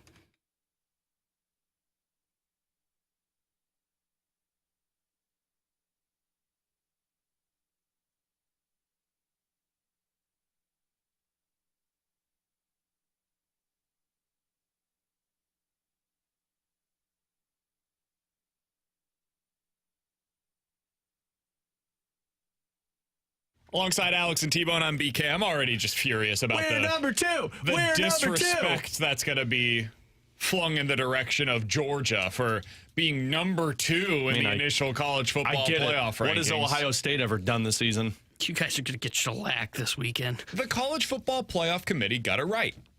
I'll say this one more time. The College Football Playoff Committee got it correct by putting Ohio State at number 1. Georgia, who you played?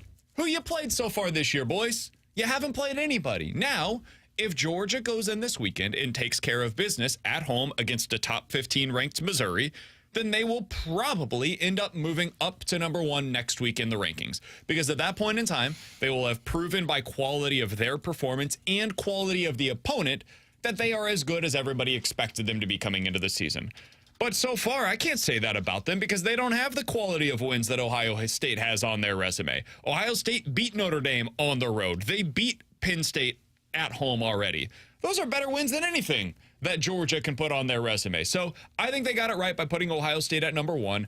The only thing that I might quibble about a little bit is Michigan over Florida State because Florida State also has a couple of quality wins that Michigan does not have. But man, Michigan's been beating the hell out of everybody they've gone up against so far this year. So I'm not going to strongly disagree with that in either direction. I thought their top 6 was exactly correct, Alex. Ohio State 1, Georgia 2, Michigan 3, Florida State 4, Washington and Oregon at 5 and 6. Did you agree with the committee's rankings last night? And I think if it's not for the, schedule with Washington and Oregon, both teams probably should be in the top 4, or at least one of those two be in the top 4. But as it stands right now, there's really no argument with it. Like, I can make jokes all I want about Ohio State that they won a game against a other ranked opponent that didn't have the full 11 guys on the field, but they still won. Georgia, as you mentioned, they're 2. Your schedule hasn't really allowed it, but you've been dominant. Michigan, Florida State, that's the top 6. And then once you get beyond that top 6, I don't really know if there's an argument of anybody sneaking in as it stands currently. And the order can move around all you want, but I think that's the 6 best teams, and I believe they got it right in terms of where they ranked everybody. Yeah, I think they got it right. And I think if Washington doesn't lay 2 almost eggs in the last 2 weeks, they're probably in the top 4, but the path is there for them. I mean, you can see it. Ohio State and Michigan play the final week of the regular season. One of them is going to fall off and is not going to have another game to make up because the winner of that game is going to get the Big Ten championship game. So it's easy to see their path. And I think Oregon's the best one-loss team out of all these teams that have one loss that are ranked 6 through 12 or 6 through 13. Excuse me. Oregon's by far the best team. And if they win against Washington, I would expect Washington would have been the 6th. So I think they got it right. You can see the path for those Pac-12 teams to get in. So I have no quibbles. And I don't care that Ohio State got put to 1. I do still think Ohio State's, I'm going to say overrated, but that doesn't seem fair. I just haven't been. I think they're overrated too. I haven't been impressed with them, but they've got 2 top 15 wins. Like, it's hard not to deny putting them at number 1. And that's the thing. This is a snapshot. This is not a projection. This is not a we think these will be the top teams at the end of the season. This is a based on their performance so far this year. Who has had the best resume, who has been the best team at this point in the season? The answer to that question has to be, in my opinion, Ohio State. If Georgia wins this weekend, they can change that discussion. But so far, based on resume, based on performance, based on everything that you take into account for something like this, I do think they got it right by putting Ohio State at number 1. Now, moving forward, if we go a little beyond just the top 6, let's localize this a bit. I don't see Illinois in these rankings, which was quite a shock to me personally. They can't even keep their talent in state. Hold on, pause. Pause. We didn't need that, okay? Hey, we did the same thing last year about my Tigers, so I'm going to do the same thing for you. We're going to keep the energy the same around here. Okay? Not needed. Missouri comes in at number 12, which is a nice sign of respect. for Mizzou. LSU came in at number 14 on this list, which shows you the committee really likes them. They are the top-ranked two-loss team so far this year. And I think another reason why Mizzou came in as high as they did, the committee still believes in Kansas State. Now, if Kansas State wins this weekend, which I think they've got a really good shot to, against Texas, I think that's going to help Missouri's case as well if the Tigers take care of their own business. Mizzou at 12 tells you everything you need to know. If they win out, they're getting into the college football playoff. They don't have to worry about anything else. They don't have to worry about Oklahoma. They don't have to worry about the Pac-12. Nothing about anything that happens around them will matter. If Missouri wins out as a one-loss SEC champion, they will be in the college football playoff. Now, let's come back to reality here for a second. What? That is reality. There Winning is a out. lot that has to happen for that to take place. They would have to go on the road to the number one ranked AP team in the country and beat them on their home field, something that has not happened in college football since 2012 when Johnny Manziel did it against Alabama. Well, if Johnny Manziel can do it. It He didn't look at takes film. a lot to be able to get to that place, but the path is there nonetheless. I like that. The path is there. No Brock Bowers. Like, you're in Georgia. It's not a night game. I don't see what the problem is right here. I don't see what the problem is right here. They got disrespected by the college Yeah, I was football going to say, playoff minus the committee, fact that so- Kirby Smart is just standing at the podium right now. They think we're the second best team in the country. It's so stupid. We heard this last year. We were disrespected all season long. No, everybody Who thought you were the best disrespected team in you? the country all year Man, long. don't be upset with Kirby Smart for using a little motivation for his team. Yeah, Dion hands out That's what the best sunglasses. do. Kirby Smart complains about disrespectfulness. That's where I was going with it. Just disrespect. Disrespectfulness. No, it's full of disrespect. That's where we were going with this The one. final thing that I wanted to get to here about the college football playoff rankings from last night. T-Bone, I know you're going to get upset about here we this, go. so go ahead and sit out for just a minute. Yeah, old man yells at Let me at least clouds. get to the matchups and everything that would take place before you start screaming. I don't know if I'll be able to Let the hold man myself finish. back. We are soon moving to a 12-team playoff. Unbelievable. He said, turn the mic off, damn it. Tebow said, I'm going to let you finish. The top four teams as of today, Ohio State, Georgia, Florida State, Washington. Those would be your top four. They would all get a bye in the new college football playoff format. Now, Mizzou fans are going to get upset with what I'm about to say. Despite it being a 12-team playoff and Missouri being ranked at 12, Oh, the disrespect. the Tigers would not be in this current playoff format. I like it. Oh, the disrespect. Because under that format, as a group of five team that is ranked as highly as they are, Tulane would get in the over bleep Missouri. out of here. Tulane is not making it. Oh, we know they're a better football team than Missouri. Name recognition alone, Tulane's not making Honestly, they've got excellent uniforms. I'm here for it. So the first round matchups would be in. By the way, these would be in their home schools, which I think is awesome. I love the fact that it would be a home game for the higher ranked team. Texas would host Ole Miss, which would be an awesome game. Oregon versus Penn State. Tulane would travel to Michigan. it. Trash. And then Oklahoma would go to Alabama. Those first round matchups, even if you think they leave a little bit to be desired, they would set up for unbelievable second round matchups where you could see like Texas or Ole Miss against Georgia. You could see Oregon taking on Florida State. You could see Michigan versus Washington and one of Alabama or Oklahoma against Ohio State. All of which would be amazing. Listen to what you just did, though. You basically just stated who was winning the first round just to get to the round of 8. Just start with the round of 8. That's Look, kinda wrong. look. I like the 18 playoff too. That's always Look, what I've the said. entertainment. I'm blocking out my schedule for that first round of games because I'm going to watch all of those. I think that's cool. College football playoffs are just fun in itself, and you're doing it at the home stadiums. Environment-wise, I'm all in, but I'm turning it off at half because I think these games are pretty obvious who's coming away with the victories. And then there, I'm looking at it saying, maybe you should have just started with the 4. next round. No, not 4. I want excitement. I The think next 8 round is the right number. 8 is where you stop. Even as I look at these 12 team, listen, as I'm watching the 12 teams, I'm going to be locked in. I'm not going to sit here and pretend like I'm not going to watch Oregon versus Penn State and Texas versus Ole Miss. I will be. It's going to be early January and there's going to be nothing else on. Like I'm 100% going to be locked into those games. Blues will be playing. Exactly. So They might have Noah Hannafin or Lindholm by I'll then. watch that. I would prefer the 8-team format because I think it incentivizes teams to still put an emphasis on the regular season, and it ends up with some really compelling matchups. So I think 8 is the right number, but they're going to go to 12, and it's going to be awesome. We don't have time to get to Tanner's thoughts on this one. I think we got to get to the I'm like juncture here. shaking over here. Yeah, 'cause I've T-Bone, been you've got holding it 60 in. seconds to tell us what you think about Okay, the okay. format. I think you just should. I think they should stick with a 14 format because I think it means something in the regular season. I mean, 1-loss teams, they still have a shot here. I don't think you need to be getting to a point where we start talking about, 2-loss team can get in, 2-loss team gets in. And as much as I like the non-Power 5 schools and think they should get a say, I'm okay if they're not in the college football playoff because they're all going to get shellacked. And typically, this year's a little bit different. Typically, we just see the top 2 seeds meet in the college football playoff championship. Usually the 3 and 4 get shellacked. Every now and then you get a game, but I like it better because it means the regular season means more. And now with the 12-team playoff that's coming next year, some of these games like that Ohio State-Michigan game not going to mean as much. I know they'll go, it's a big rivalry game. Yeah, it has no implications for the playoff. Sorry, that's your 60 essentially seconds your are up. that's essentially your round of 8. It's okay. BK agrees. The 14 playoffs perfect for this year. Sorry, BK wasn't listening. He's going to let you finish. I was looking at our ratings for the month of October. Oh, baby! We're back. Number 1. We are so back. Well, then we're not back. We're not all the way back. We're almost back We're solid 3. with a 12.3. Look at that go. Solid 3. Those are best numbers looking at the station right now. Well, no. That would be Tim McKernan. Almost. Tim McKernan's still leading the way. Well, that's just because he's got Jackson. And what do we got? Whoa! All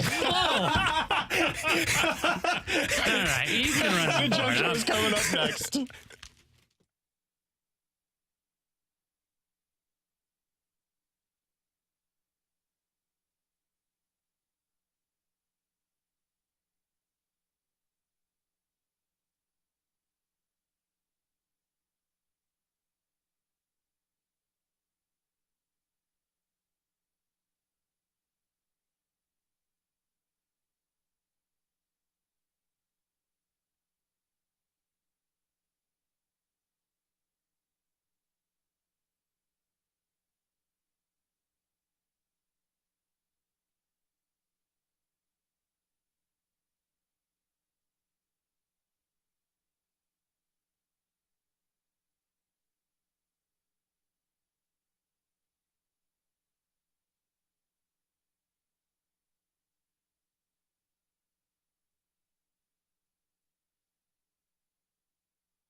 Alongside Alex and T-Bone on BK. Alex, how's it going at home for you right now, buddy? I love my daughters, if that's what you're asking. And your wife, of course. I love my wife, but I don't love the terrible twos.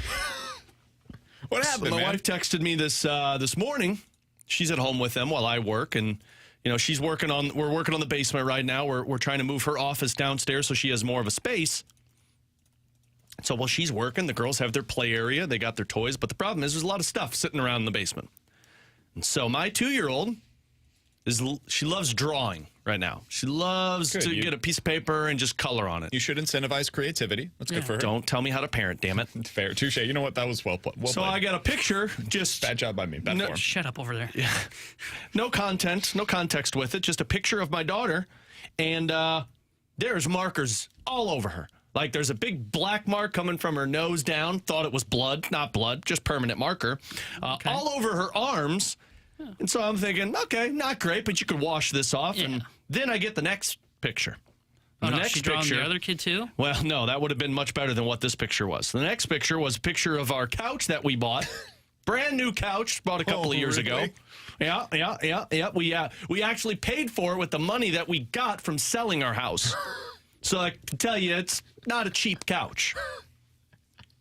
Just a bunch of permanent marks all up and down this sucker. That's going to be a little tougher to get out. And then the context comes into the actual pictures. And I'm just going to read you what it says. She decided to color on herself instead of the coloring books while I was in the laundry room. Emma also spilled, that's my youngest, my whole cup of coffee on the couch. So I've already carpet cleaned it twice. So, Sounds like things just are to going recap well. for everybody. My 2-year-old and my 1-year-old have colored all over herself, colored all over her couch, and dumped a cup of coffee on the couch. And it's not even 10 a.m. before that happened. And I say this lovingly. I hope my wife is okay. She's got to be losing her mind right now. Is this what I have to look forward to? This is what's coming, huh? You send me all these beautiful pictures of your baby boy laying there, so cute, looking up with you. Blah, blah, blah, blah, blah, blah. Give it a year. When they're mobile, God love it. So this is him today. Yeah. See, look, He's just hanging out at daycare. Oh, I can't walk. I love doing this. But guess what? In a year, I am going to just poop all over your stuff. He's hanging out with his cousin, their doggo that they've got over there. Yep. Just looks like a good time is being had by everybody involved. You know what the hardest part is? What's that, buddy? She's so damn cute that when she does these things, it's impossible for me not to laugh. We're trying to teach them not to spit because now my daughter likes to do that all the time, and so then my 1-year-old starts doing it, and they do it when there's food in their mouth. And so it's like a freaking sprinkler in the back seat of a car when they're eating or when they're at the dinner table. And she just does it. And I can't, I have to turn away while she does it because it's so damn funny. Somebody said, be glad you have girls, Alex. That's the easy one. So I guess I'm in for a rough go of it here with baby Luca. Is that a warning? I was gonna say here's mine because I have a nephew who's 4-year-old boy. He's not. I mean, he might be as destructive because I don't live with him. But man, what he likes to do is he likes to wrestle, and he likes to just like body slam people. Sure. We were at a rehearsal dinner on Friday, and he was picking up my 2-year-old and just like throwing her around like a rag doll. Good. So. All in good fun. You ready for number 3 yet? Yeah, let's have another one. Am I right? Hey, the more the merrier, the way I look at it. Coming up at 1:30, we'll be joined by the voice of the Blues, Chris Kerber, in the 1 o'clock hour. We will also give you a chance to win your latest chance here on 101 ESPN to see Blink 182, a concert that Alex is very excited about. So we'll get to that coming up in the 1 o'clock hour as well. But coming up next, Alex, last night as I was watching the baseball game, I thought to myself, I think I'm having an old man yells at clouds moment. You were having a T-bone? I'll explain why coming up next here on 101 ESPN.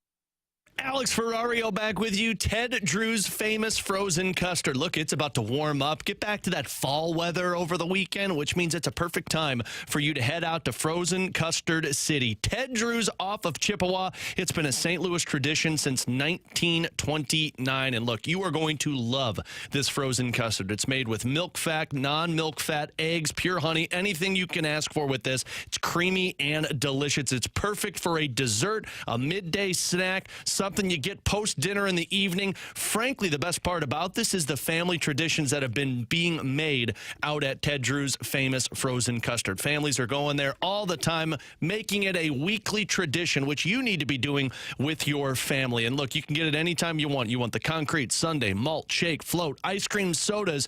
You can also buy it in the quart and have it available for you for the holidays. While you're out at Ted Drew's famous frozen custard, you can walk across the parking lot and check out their gift shop, where you can shop a variety of apparel. You could get hats, you could get drinkware, you could buy gift cards. Perfect gift for the holiday season. So get on out there and check out why it has been a family tradition since 1929. Ted Drew's frozen custard. It really is good, guys and gals.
So last night, tuning into the baseball game, and I'm thinking to myself, you know what?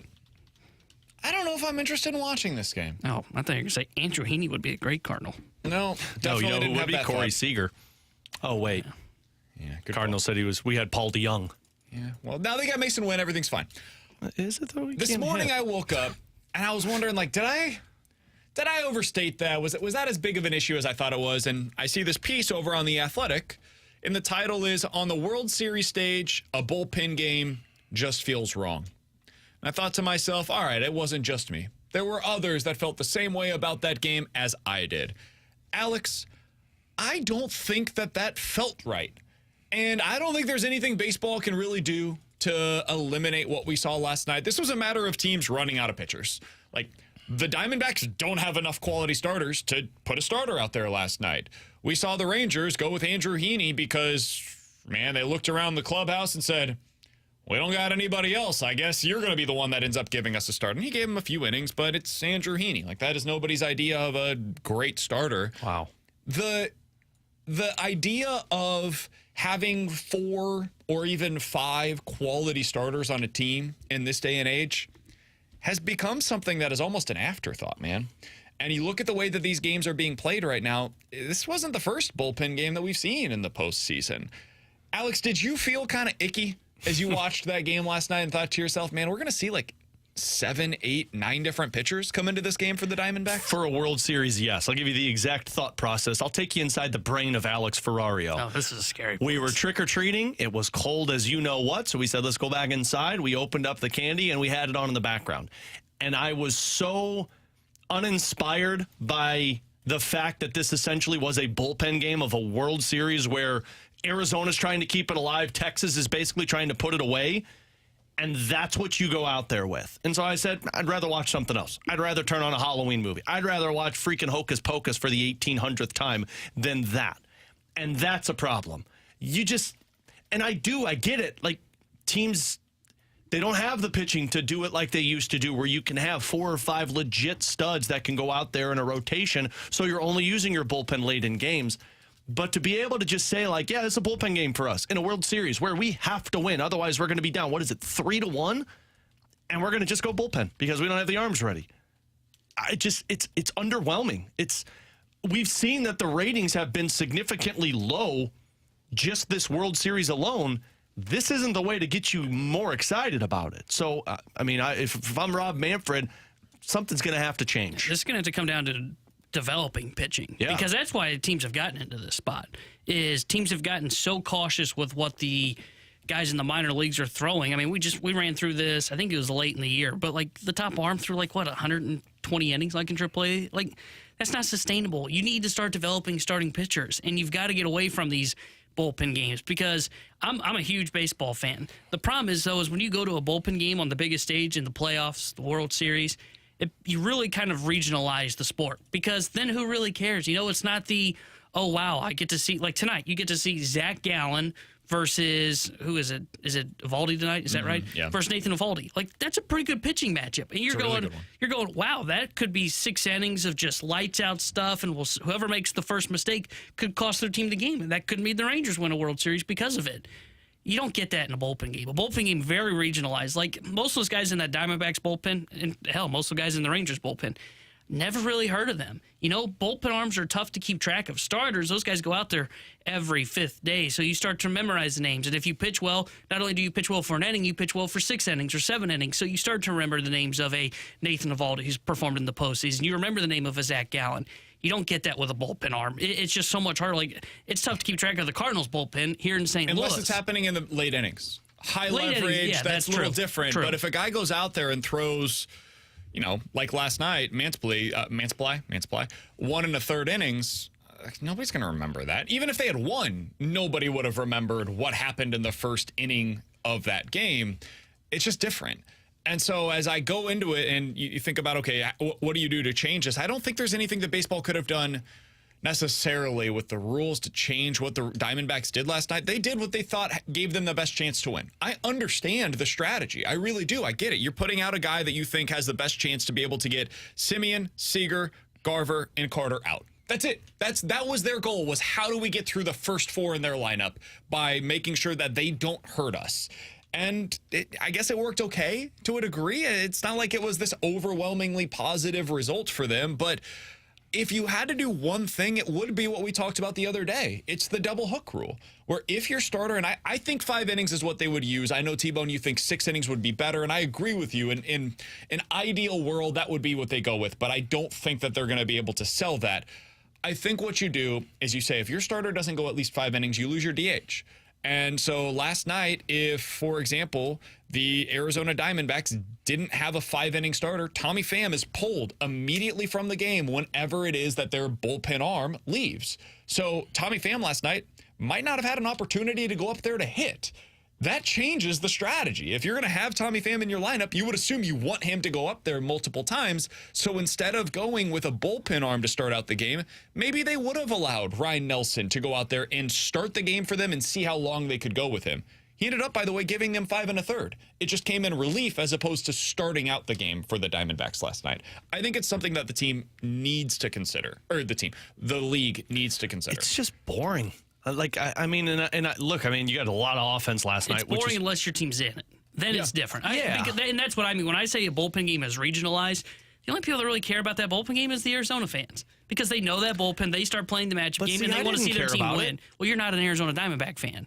If this was the Cardinals in the World Series, you'd be locked into that game, and you would go, okay, this would be exciting. No, I think it'd be exciting. You're in the World Series. Like it did yesterday, I'd be pissed. Yeah, but I'm not saying how you feel today. I'm saying going into that game. Because that's the thing that, Arizona Diamondback fans are probably pissed today. But going into that game, they were excited for game. They go, okay, we can even the series. These bullpen games have worked out for us so far in the postseason. But from the outside, you're going, bullpen game, who cares? I don't know any of these guys coming out of this bullpen. It's just not as exciting unless it's regionalized. And that's where I think the bullpen game is really killing baseball from this outside perspective, is instead of bringing in all 30 fan bases, you really just bring in one with a bullpen game. Yeah, I think I agree with that. And I'm somebody that does appreciate, and I like the strategy of it, right? Kind of thinking along with the manager of what do you do? What's the best way to go about winning? And I understood kind of what the Giants did a couple of years ago when they won, I think it was 106 games. That team was constructed based on platoons in the outfield and the infield, frankly, and a bunch of pitchers that go 3 innings. And they just found a way to construct this, and it ended up working out really well for them in one season. And you kind of give a lot of credit to the manager for that. And you're like, man, it's a really impressive job to be able to construct that roster in a way as the manager to find a way through this gauntlet of a 162-game schedule. But then you get into the postseason, and these are games that I actually have to watch instead of just seeing from afar that the Giants are doing this the way that they are. And you're like, man, this sucks to watch. Aesthetically, it is not a pleasing style of baseball to have a bunch of different line changes with the platoons and a bunch of different guys that throw 3 innings at a time. It's just not very fun. And baseball is supposed to be fun. Yes, it is about strategy. Yes, it is about finding the best way to win and being cutthroat about that to the highest possible degree. But this past offseason, baseball made some changes that helped make the game more pleasing to watch for viewers. I think it helped, even if it didn't really change the results all that much, to have the rule change for the shift. Aesthetically, as a fan, I thought it was a more pleasing game to watch this year. If you ended up watching a game this year and it was your first time seeing it in a while and you saw, oh, wow, this game feels crisper. The movement, it's just moving in a way where it did 30 years ago. I think that the pitch clock was a huge help in that regard. The running game getting going again, I thought was great for baseball fans. The Diamondbacks used that in the postseason to get to the World Series. They stopped running and they started losing, and then they started running again and they started winning again. So all of those things I think were positive. I think the next thing up for them to change is to go to a rule where it incentivizes teams to stick with their starters and to start an actual starter in a game like that last night. It's not specifically for the postseason, but one of the effects of it would be a game like that. Yeah, maybe it's Ryan Nelson that ends up getting the start, and that's not super sexy. Like, you're not going into a matchup between Ryan Nelson and Andrew Heaney and saying to yourself, oh yeah, this is the new Ollie Frazier. No, nobody's thinking that. But maybe one of those guys goes out there and has an awesome start that nobody expected. Nobody thought Brandon Pfaadt was going to make a name for himself up until the NLCS. But now all of us know who he is because he had a spectacular start that allowed himself to become somebody nationally. That's how you build stars in the game. You can't build stars out of starting pitchers when you're not giving them the opportunity to become those stars. So I think it's time baseball takes a real hard look at this. I don't know that it happens this offseason. I hope it happens next offseason, though. For Alex and T-Bone, I'm BK. More likely to happen is next.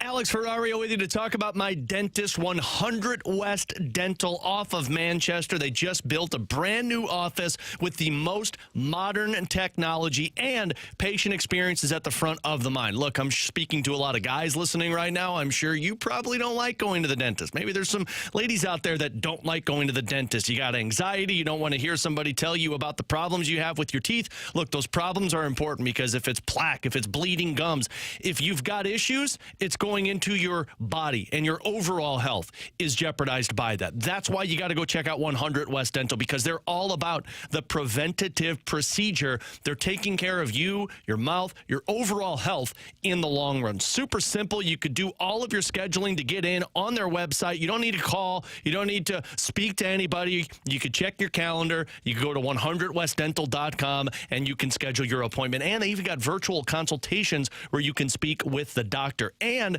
they got a huge promo going on right now that if you mention my name, Alex Ferrario, when you go in, you'll get $1,000 off of an Invisalign package. So go on out and check that one out. Just tell them my name. 100 West Dental, 636-585-0100. Get the best with 100 West.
Ooh, 314-399-9646 is the Air Comfort Service text line for more likely to happen. More likely to happen, Alex, the Blues make the playoffs or Mizzou wins on Saturday?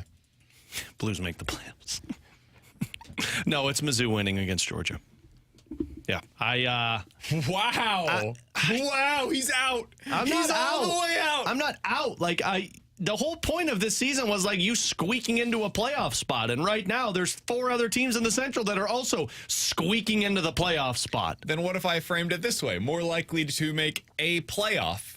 The Blues in the playoffs for the NHL or Mizzou into the college This is the football Blues playoff. making the playoffs in the NHL. Right, now we're back. Now I'm back in. You're giving me 2 scenarios. 1 game versus what? 75 more games? Yeah, I'm going to take the 1 game. If you've ever heard the Herb Brooks conversation, 1 game. That's all we need, boys. There's a documentary about that. There was.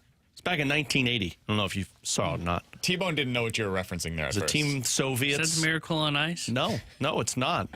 Huh. It's the Miracle on 34th Street. That's a good Christmas movie. idiot. I would still say more likely Blues make the playoffs. I don't think Missouri's beating Georgia, let alone getting to the college football playoff. Now that Georgia's definitely got some motivation. As much as BK wants to go, some. There was no motivation before to potentially, go to the playoff again. STP. They are, no. Missouri's going to get beat, and I think it's going to be handedly. So I would say, and I don't believe this Blues team at all. You better pick them tomorrow in our Pick'em Challenge. Say it with your chest. Hey. Better take them minus the points. For the pick'em. Yeah, I will take the Bulldogs tomorrow with my 1 point play. God, 15.5. You better make that your 3 point play if you really believe it. I might find better games, okay? That's the start of a week where you are going to get your prostate checked out. Yeah. Just let you know with that one. Give it time. You just give this time. Yeah. It's Mizzou. Yeah, it's absolutely. Mizzou has like a 15% chance to win this game. I certainly wouldn't pick them, but they have a St. chance. Blues got less than 15% chance to make the playoffs? Yes. I don't know if you saw The Athletic, but their projections say they're going to be the 5th worst team in the NHL. Yeah, that's where they would Never be tell me the odds. Yeah. 314-399-9646 is the Air Comfort Service text line. You give us 2 scenarios, which we'll tell you which one is more likely. Alex, what do you have? More likely, Jakub Vrana or Kasperi Kapanen receive a contract extension by the end of the season. Kapanen. This was the easiest more likely I've ever given you guys. Burby doesn't like Vrana. Did you see Kapanen was top 30 fastest skaters right now in the NHL? Yeah, did you see the Blues had 2 players on the list of the top 100? I thought this team was supposed to be fast. I did too. Who was the other one? Kyrou.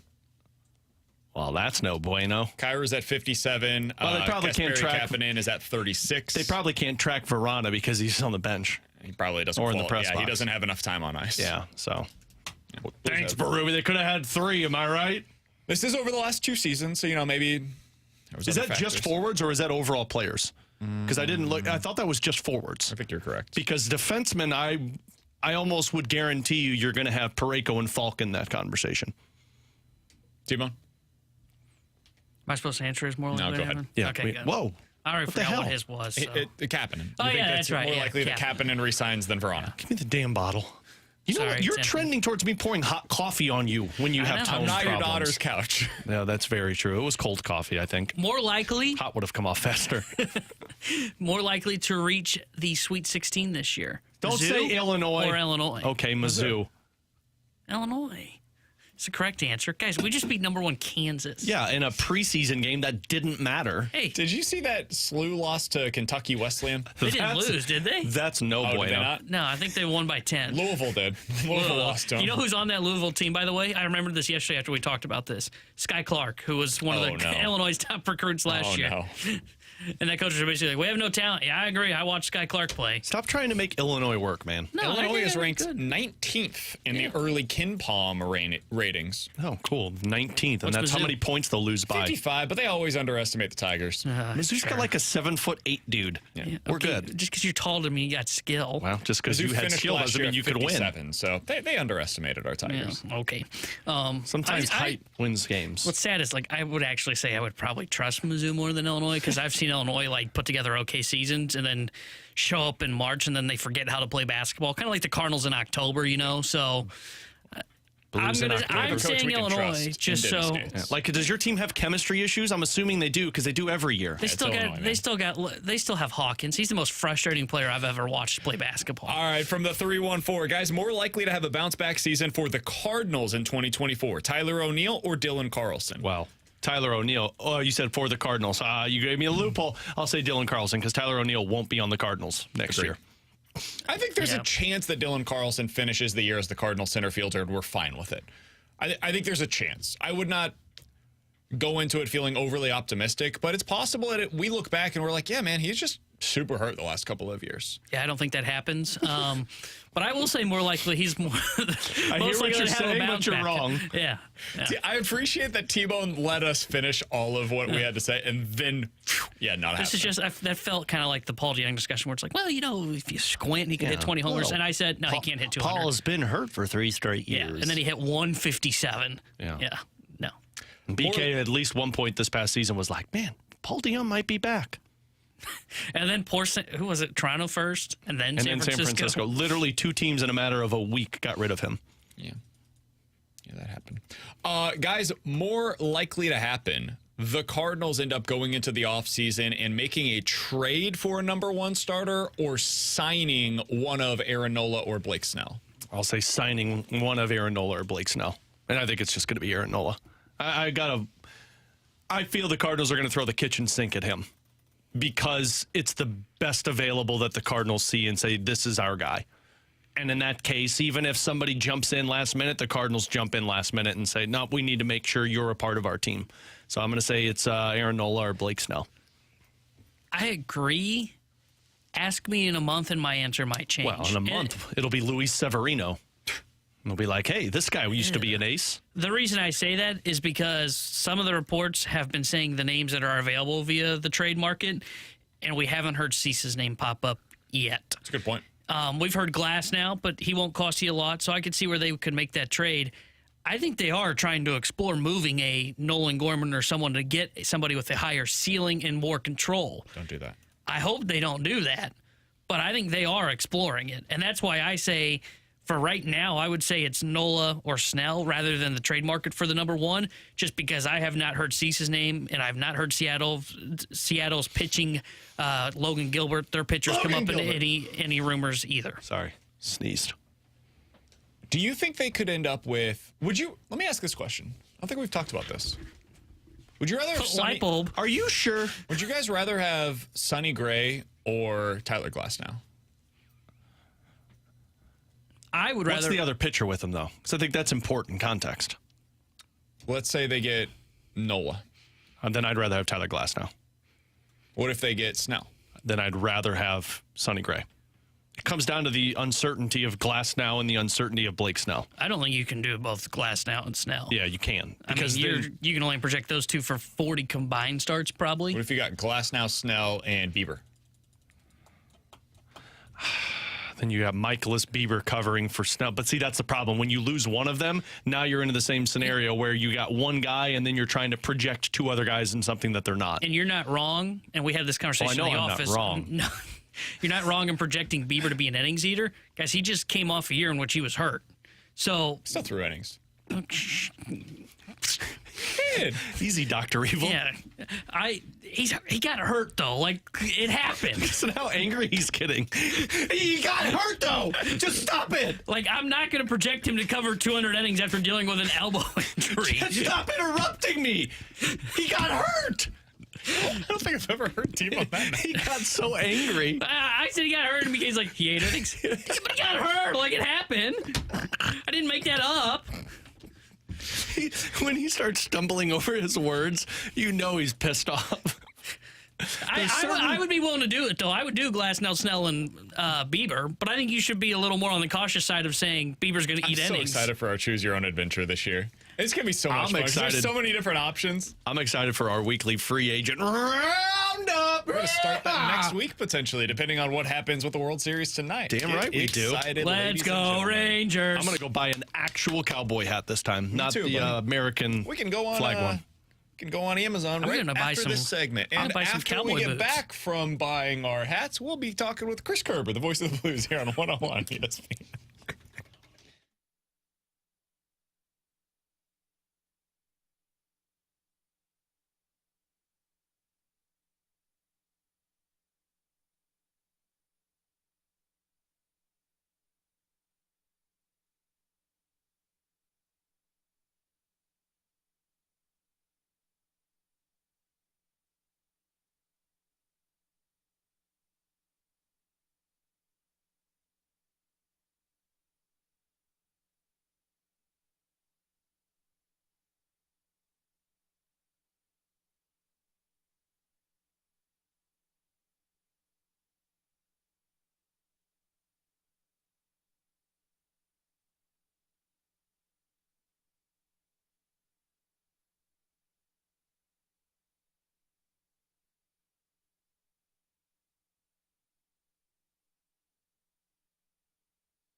Tanner Hendrickson here with a SportsCenter update brought to you by Saliga Heating and Cooling. Blues back in action tonight as they visit the Colorado Avalanche, and we'll have pregame coverage tonight starting at 7:30 with Alex Ferrario and Joey Vitale. And then Joey will join Chris Kerber for Puck Drop at 8:30. And the voice of the Blues, Chris Kerber, joins us next here on BK and Ferrario. This SportsCenter update was brought to you by Saliga Heating and Cooling, an independent American Standard heating and air conditioning dealer.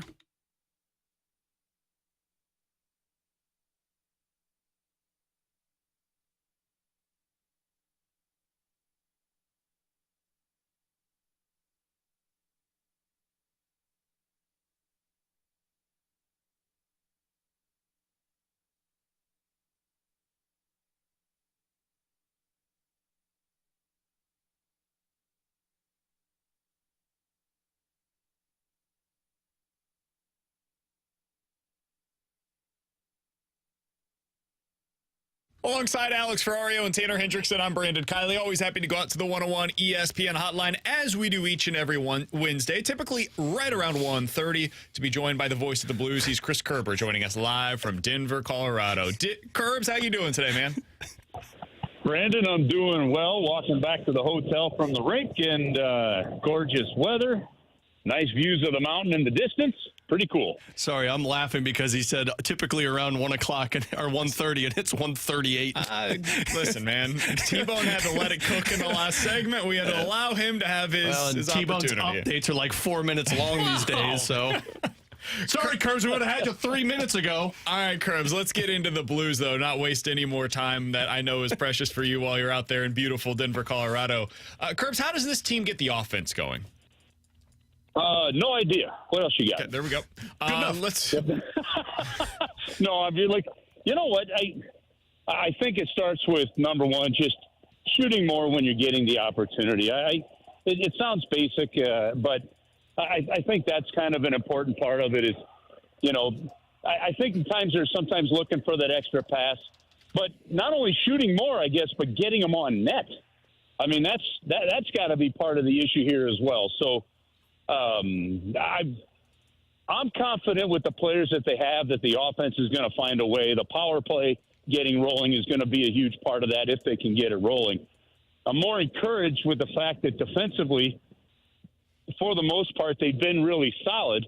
Now you hope that as you start to approach Game 10, that next phase of your game can come into play here, and we'll see what happens. This will be a nasty test tonight in Denver. It will, and you know, Curbs, I was reading something that Mitch Marner and Austin Matthews were talking about in Toronto because they're, for lack of a better term, struggling offensively at times. And Marner and Matthews talked They talked about how they need to find ways to get more shots off of the wall and not trying to wait until they get into high danger areas. Is that something that's plaguing the Blues right now?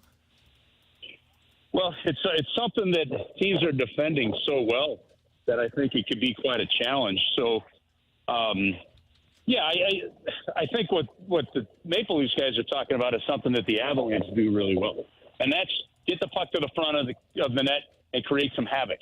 And Toronto's waiting too long, you know, and maybe not creating that havoc and putting that pressure on. We've seen the Blues withstand some terrific zone pressure while the other teams have been cycling the puck, haven't we? So it shows you keeping it to the outside isn't a major threat other than the fact that you get worn down a little bit. So I would agree with that. That's something that the Blues have to definitely do is get more to the middle with some of the pucks, with some of these shots. And then, again, get them on net. Guys, like, there's been enough chances for the Blues that if some of them go in, we're probably not as tense or stressed about, you know, the offense. If the chances were zero or really struggling, then I'd be a little more concerned about it, like the power play. You know, plenty of reason to be concerned there. Yeah, but in terms of 5-on-5, they're getting opportunities. They're just not burying it. Yeah, Curbs, that's something that I would kind of agree with in that I'm not as worried about their struggles at 5-on-5. I think it is fair to classify them at this point as being struggles. just because in the past you've had a really good power play that you could lean on. And so far this year, you're getting beat at 5-on-5, and then you go on the power play and you have that man advantage, and you're just generating nothing. And if that continues, I don't know where the offense comes from. So my hope is that they're able to get that power play going. It does look like they've made a few changes to that personnel-wise. What did you make of the changes? Do you think that is something that could ignite them on that unit? Well, I think they had no choice but to make those changes. I think getting some guys that are in a spot where they can fire one-time shots is huge. You guys hear me say this all the time, and I realize it's just my opinion on this, but teams are too good defensively. They're too scouted. Goalies are too good. You've got to, if you're not getting the deflected puck like you got with the one power play goal they scored with Buchnevich, but you're not one-timing that puck from time to time, you're just missing opportunities, and teams are going to take advantage of it. And the issue, Brandon, as well, is that they're not generating momentum off of those power plays, right? So sometimes you're not going to score on every one. The threat of scoring is good, and you can get momentum off of it. The power play, honestly, has been deflating, and I think that's as much of a problem. Is that where Jakub Vrana can come into play, Curbs?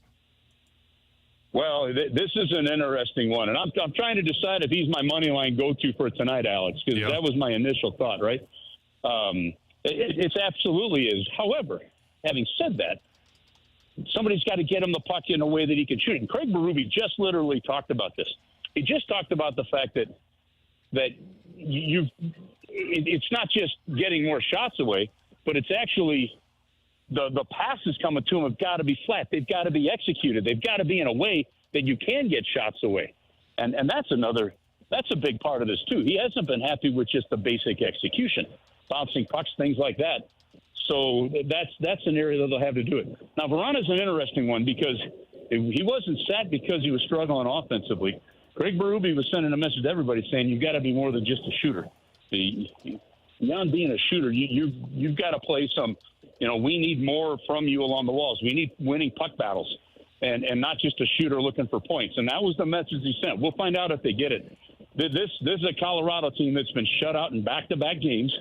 They're on home ice again. I talked for about 15 minutes with Ray Bennett this morning. They're all over, the fact that they need to get the puck to the front of the net. They called up some big bodies from the American Hockey League, and that they can wreak havoc on home ice, especially in the second period. So Blues are going to not only have to weather a bit of a storm, they're going to have to find a way to play with the puck in the offensive zone and make Colorado defend. If not, this is going to be an exhausting game for this hockey team.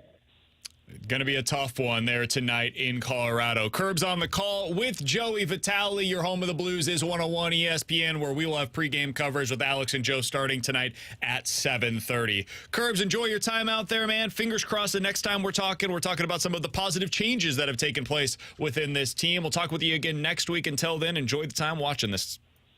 All right, sounds good, guys. Have a great rest of the day. Sounds good, same to you. That's Chris Kerber, the voice of the Blues, here on 101 ESPN. I'll be better next week with Curbs. I'll be better. It was a rough ending. Okay. Rough transition to get to Curbs, rough ending to get out of Curbs. It's just not. We'll look into getting those hats after we talk to Chris Kerber coming up next. Good luck watching this. I mean, Curbs sounded down. Did you wish him good luck though? Watching a game? I said enjoy it. Is that the equivalent of enjoy your food when you say it to a waiter after they drop your food off? Oh, this might enjoy be your worse. vacation, sir. You too. Wait a minute. The worst is going to the movies and them saying enjoy your movie, and you saying you too. They're not. Oh, they're scooping popcorn. Yeah, they're not. While they're scooping popcorn. That's a jerk move right there. I didn't realize that Colorado was coming off back-to-back losses in which they lost. Oh yeah, they're gonna be pissed. Cale Makar's playing in this one as he was questionable for this game. As you just heard him mention, Ray Bennett talked about them bringing up some big bodies. I think Jonathan Drouin is going to be a healthy scratch in this game. Yeah. And he's absolutely right. If you want to hammer a bet on this one tonight, make the bet that the second period is the highest scoring period, because Colorado just obliterates opponents on their home ice in that second period because of that long change. That's going to be the goaltender that is going to have to make the bigger saves. But I do agree with Curbs in the sense of Jakub Vrana. Like, keep an eye on him, because as much as people were upset about the healthy scratch for Verana, if you got the best out of him for a couple of games, that benefits your team in creating offense. I'm in danger. Coming up next, we'll hit the BK and Ferrario Rewind and Blink 182 ticket giveaway here on 101 ESPN. What just happened?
In less than 5 minutes, we'll give you a chance to score a pair of tickets to see Blink 182. You might see Alex at that concert. Will. It's coming up on August 10th. Be in the mosh pit. Be sure to keep the text line close, 314-399-9646. We'll give you your chance to win that pair of tickets to see Blink 182 coming up before the end of the show today. If you've missed anything from today's show, be sure to check it out on the podcast page, 101ESPN.com, and the free 101 ESPN app is where you go to find it. It's all presented by Dobbs Tire and Auto Centers. You guys can always rewatch us as well, or watch us live on YouTube, but the studio cams are powered by the Air Alliance team.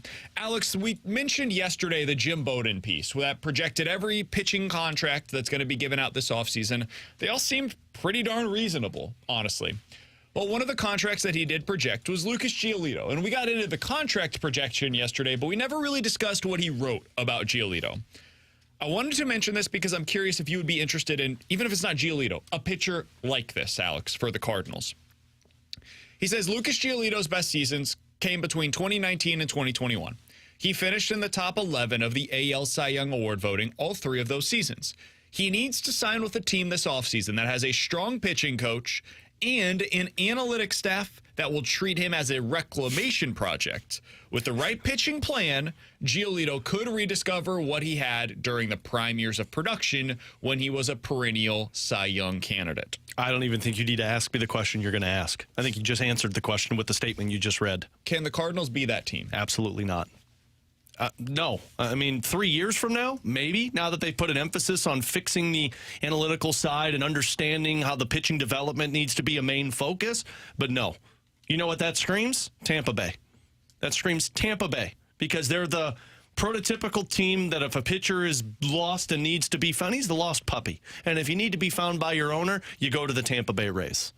And that's where you're not coming to St. Louis if you're that player. You go to the Giants, you go to the Dodgers, you go to the Brewers, you go to the Marlins, you go to the Mariners, you go to the Rays. Yep. Those are the teams that you go to if you're in this spot. The Twins could also be taken into account here.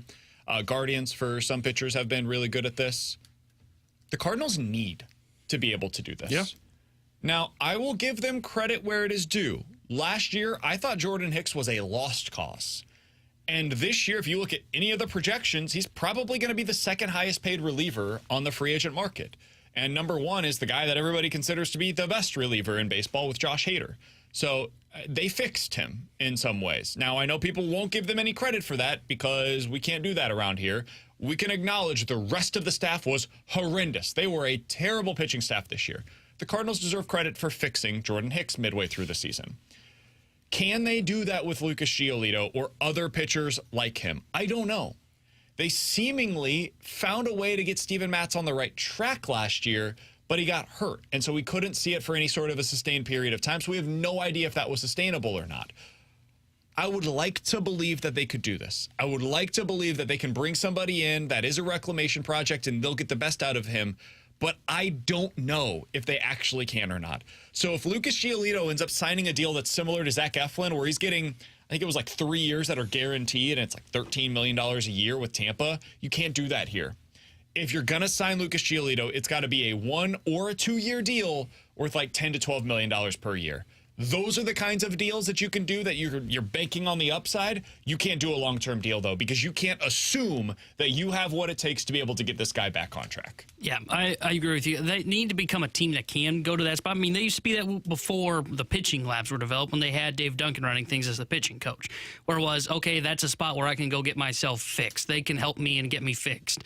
Now they're not viewed as that anymore. They got to get back to that, and that's why I think they're going to get there. They'll find a way to get there, but I don't think they're in the spot right now to where they can be taking on projects. I think they've got to go out and sign guys that are quote-unquote certainty. That's why, like, when I'm looking at that third starter, which is what we're talking about here with Giolito, I'd rather go to a Seth Lugo, a guy that, okay, he probably doesn't need our help. He found his way as a starting pitcher for the first time this year because he's been a bullpen arm. I don't think you need to be going, okay, let's see if we can fix Lucas Giolito. Let's see if we can fix a Jack Flaherty, who's going to probably be in the same kind of conversation as a Lucas Giolito. No, you probably need to be focused on, let's get certainty now. We'll work behind the scenes on getting our pitching labs and all that figured out down in Jupiter. And then once we do, then we can start to take on some of those projects. Does Yadi change your answer on this if he ends up becoming the bench coach for the team? Because I think Yadi's helping the prep on the catching side. I don't think Yadi's helping the pitching side of the things. And the one thing I will say, think he helps.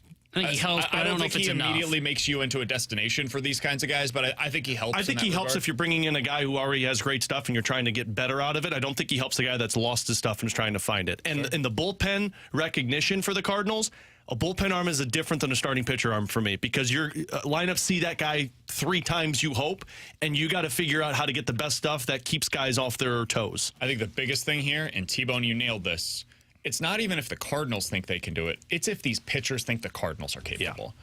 Like, does Lucas Giolito believe in the Cardinals' development plan? That's going to be part of the pitch. When they go into these free agent meetings with these bounce-back candidates on the pitching market, the pitchers want to know, how are you going to make me the best version of myself?